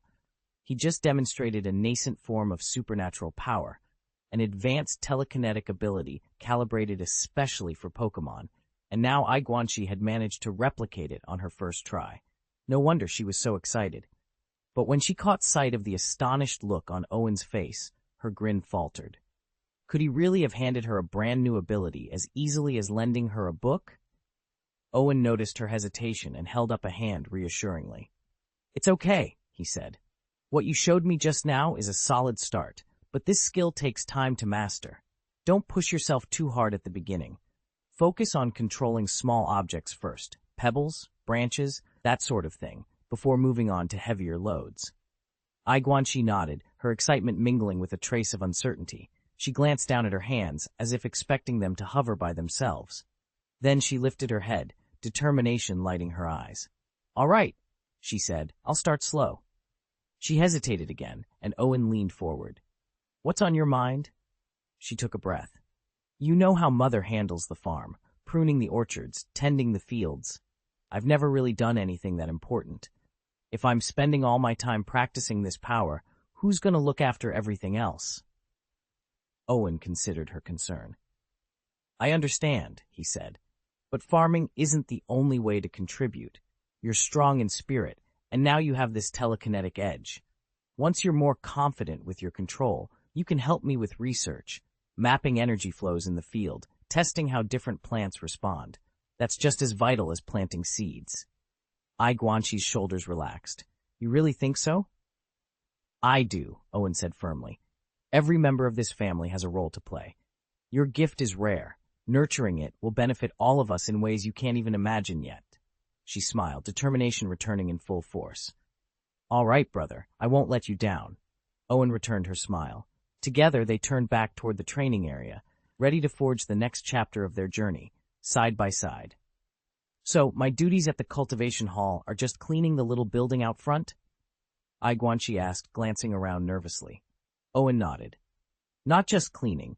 You'll be stationed here at the front desk for extended periods, too. Come on, I'll show you. He led his brother to the small pavilion where their friend Chinshu usually took payments. Owen gestured to the counter. From now on, you'll be on shift mornings and afternoons to collect fees. New customers often don't know our prices or exactly what each energy block does, so they'll have questions. Don't worry, I'll walk you through everything first. Guanxi relaxed at that. Working the till wasn't complicated, and Owen spent a few minutes explaining the properties of each type of energy block. Most of their clients were regulars, so Owen didn't anticipate any major problems. Just as Owen was about to wrap up, Guanxi paused and looked at him earnestly. And cleaning the entire hall is part of the job, right? Owen smiled. Exactly. Until now, Gardevoir and I handled all the cleaning ourselves. With you here, Gardevoir's workload will lighten considerably. Owen smiled. All right, you two go mingle with the other Pokémon while I get started on dinner in the kitchen. I can help, piped up the younger sister Ibutuan, fluttering forward. Her brother held up a hand and shook his head. No need. It's just me and Gardevoir in there. You two should take this chance to meet everyone else. Owen thanked them and headed off to the kitchen. As soon as he disappeared around the corner, the two Ibutuan exchanged a meaningful look. The older brother beckoned his sister over, and she bounded to his side, eyes alight with excitement. Brother, this trainee, seems really kind, she whispered. The elder Ibutuan didn't speak, but his gentle nod and thoughtful expression made it clear he agreed, though he was still turning her words over in his mind. Before their father left, he pulled Owen aside and warned him, if you ever feel unhappy or out of place, find a way to take your sister and go. Before their mother departed, she gave Owen and his sister Guanxi the opposite instructions. When you arrive at your new home, she said, obey the trainer you're assigned to and do your best to help. Caught between these two conflicting orders, Owen quietly decided on a simple plan. First, see how the new trainer treated them. If it didn't work out, he'd help Guanxi escape. From what he'd seen so far, however, the trainer had already passed Owen's first test. Since he wasn't objecting, Guanxi immediately brightened. She looked around with eager eyes and, without another word, set about cleaning the breeding house. Owen joined in. In just a few minutes, the once slightly messy space was spotless. Guanxi stepped back, surveyed their work with satisfaction, and then turned her attention to the row of frost milks resting on the counter. She'd been fascinated by those Pokémon ever since they'd arrived. Hello, frost milks, she called softly. The moment she spoke, every frost milk whipped its head around, blinking at them curiously. After so many weeks cooped up in the breeding house, the frost fairies had finally shed their initial timidity. When Owen's younger sister, Guanxi, stepped inside, they no longer cowered, they fluttered forward, wings aglow. Guanxi knelt beside one of the red frost fairies and inhaled deeply. You smell so sweet, she said, smiling. The tiny creature drifted nearer and chimed, we can bake cakes, and if you taste them, you'll smell sweet too. Another fairy flitted forward, her voice a tinkling whisper. I heard you're the Pokémon Owen invited to help him. Is that true? At that, several frost fairies swarmed around Guanxi, their excitement palpable. She laughed and told them everything. How Owen had promised to take her to a renowned trainer, how he'd welcomed them into his home, taught them to cook, and planned grand birthday cakes for their hatching anniversaries. Yes, yes, they chorused. Owen is the best trainer we've ever known. He cooks the most delicious food, and he helps us bake huge birthday cakes. One giggled, and he even introduced us to Kelly. That was strange, but fun. Guanxi reached out to stroke a fairy's frosted wing. I knew you'd love him, she said softly, as the frost fairies danced in a flurry of icy sparkles around her. I don't miss Kelly much anymore, Shuang admitted with a soft sigh, though her expression was entirely content. I really like it here, she added, recalling how everything had felt so warm and welcoming the last time they'd gathered. Whenever Owen's name came up, their faces lit with admiration. They were so engrossed in praising him that they barely noticed Ai Guanxi standing quietly at their side. Even Ace, the butler's younger sister, perched herself nearby, wide-eyed and eager to catch every word. As the old saying goes, if you want to know how well a trainer treats his Pokémon, you only need to ask the Pokémon themselves.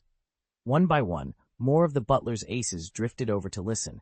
Soon even the eldest brother, fresh from tidying the breeding house, found himself drawn into the circle. Unseen by human eyes, a gentle current of emotional energy flowed from the Frost Milk Fairy. Her soft gratitude coalesced around the horns of each ace, nourishing them with the very growth energy born of her thanks. From the kitchen doorway, Owen's cheerful voice rang out, "All right, everyone, dinner's ready." Instantly, the cluster of Pokémon and onlookers dissolved into excited chatter as they made their way to the long table, eager to share the meal and the stories of the day under Owen's kindly watch. Owen turned to the two Ai Guanxi and said, "Could you help me guide the Frost Fairies to the garden?" "Right away, Master Owen," they answered in unison, their voices bright with renewed energy. It was as if they'd just woken from a deep dream, suddenly buoyant, eager, and in an unusually cheerful mood. Without hesitation, the Ai Guanxi gently guided the delicate Frost Fairies toward the garden, their movements precise and graceful as they led the way.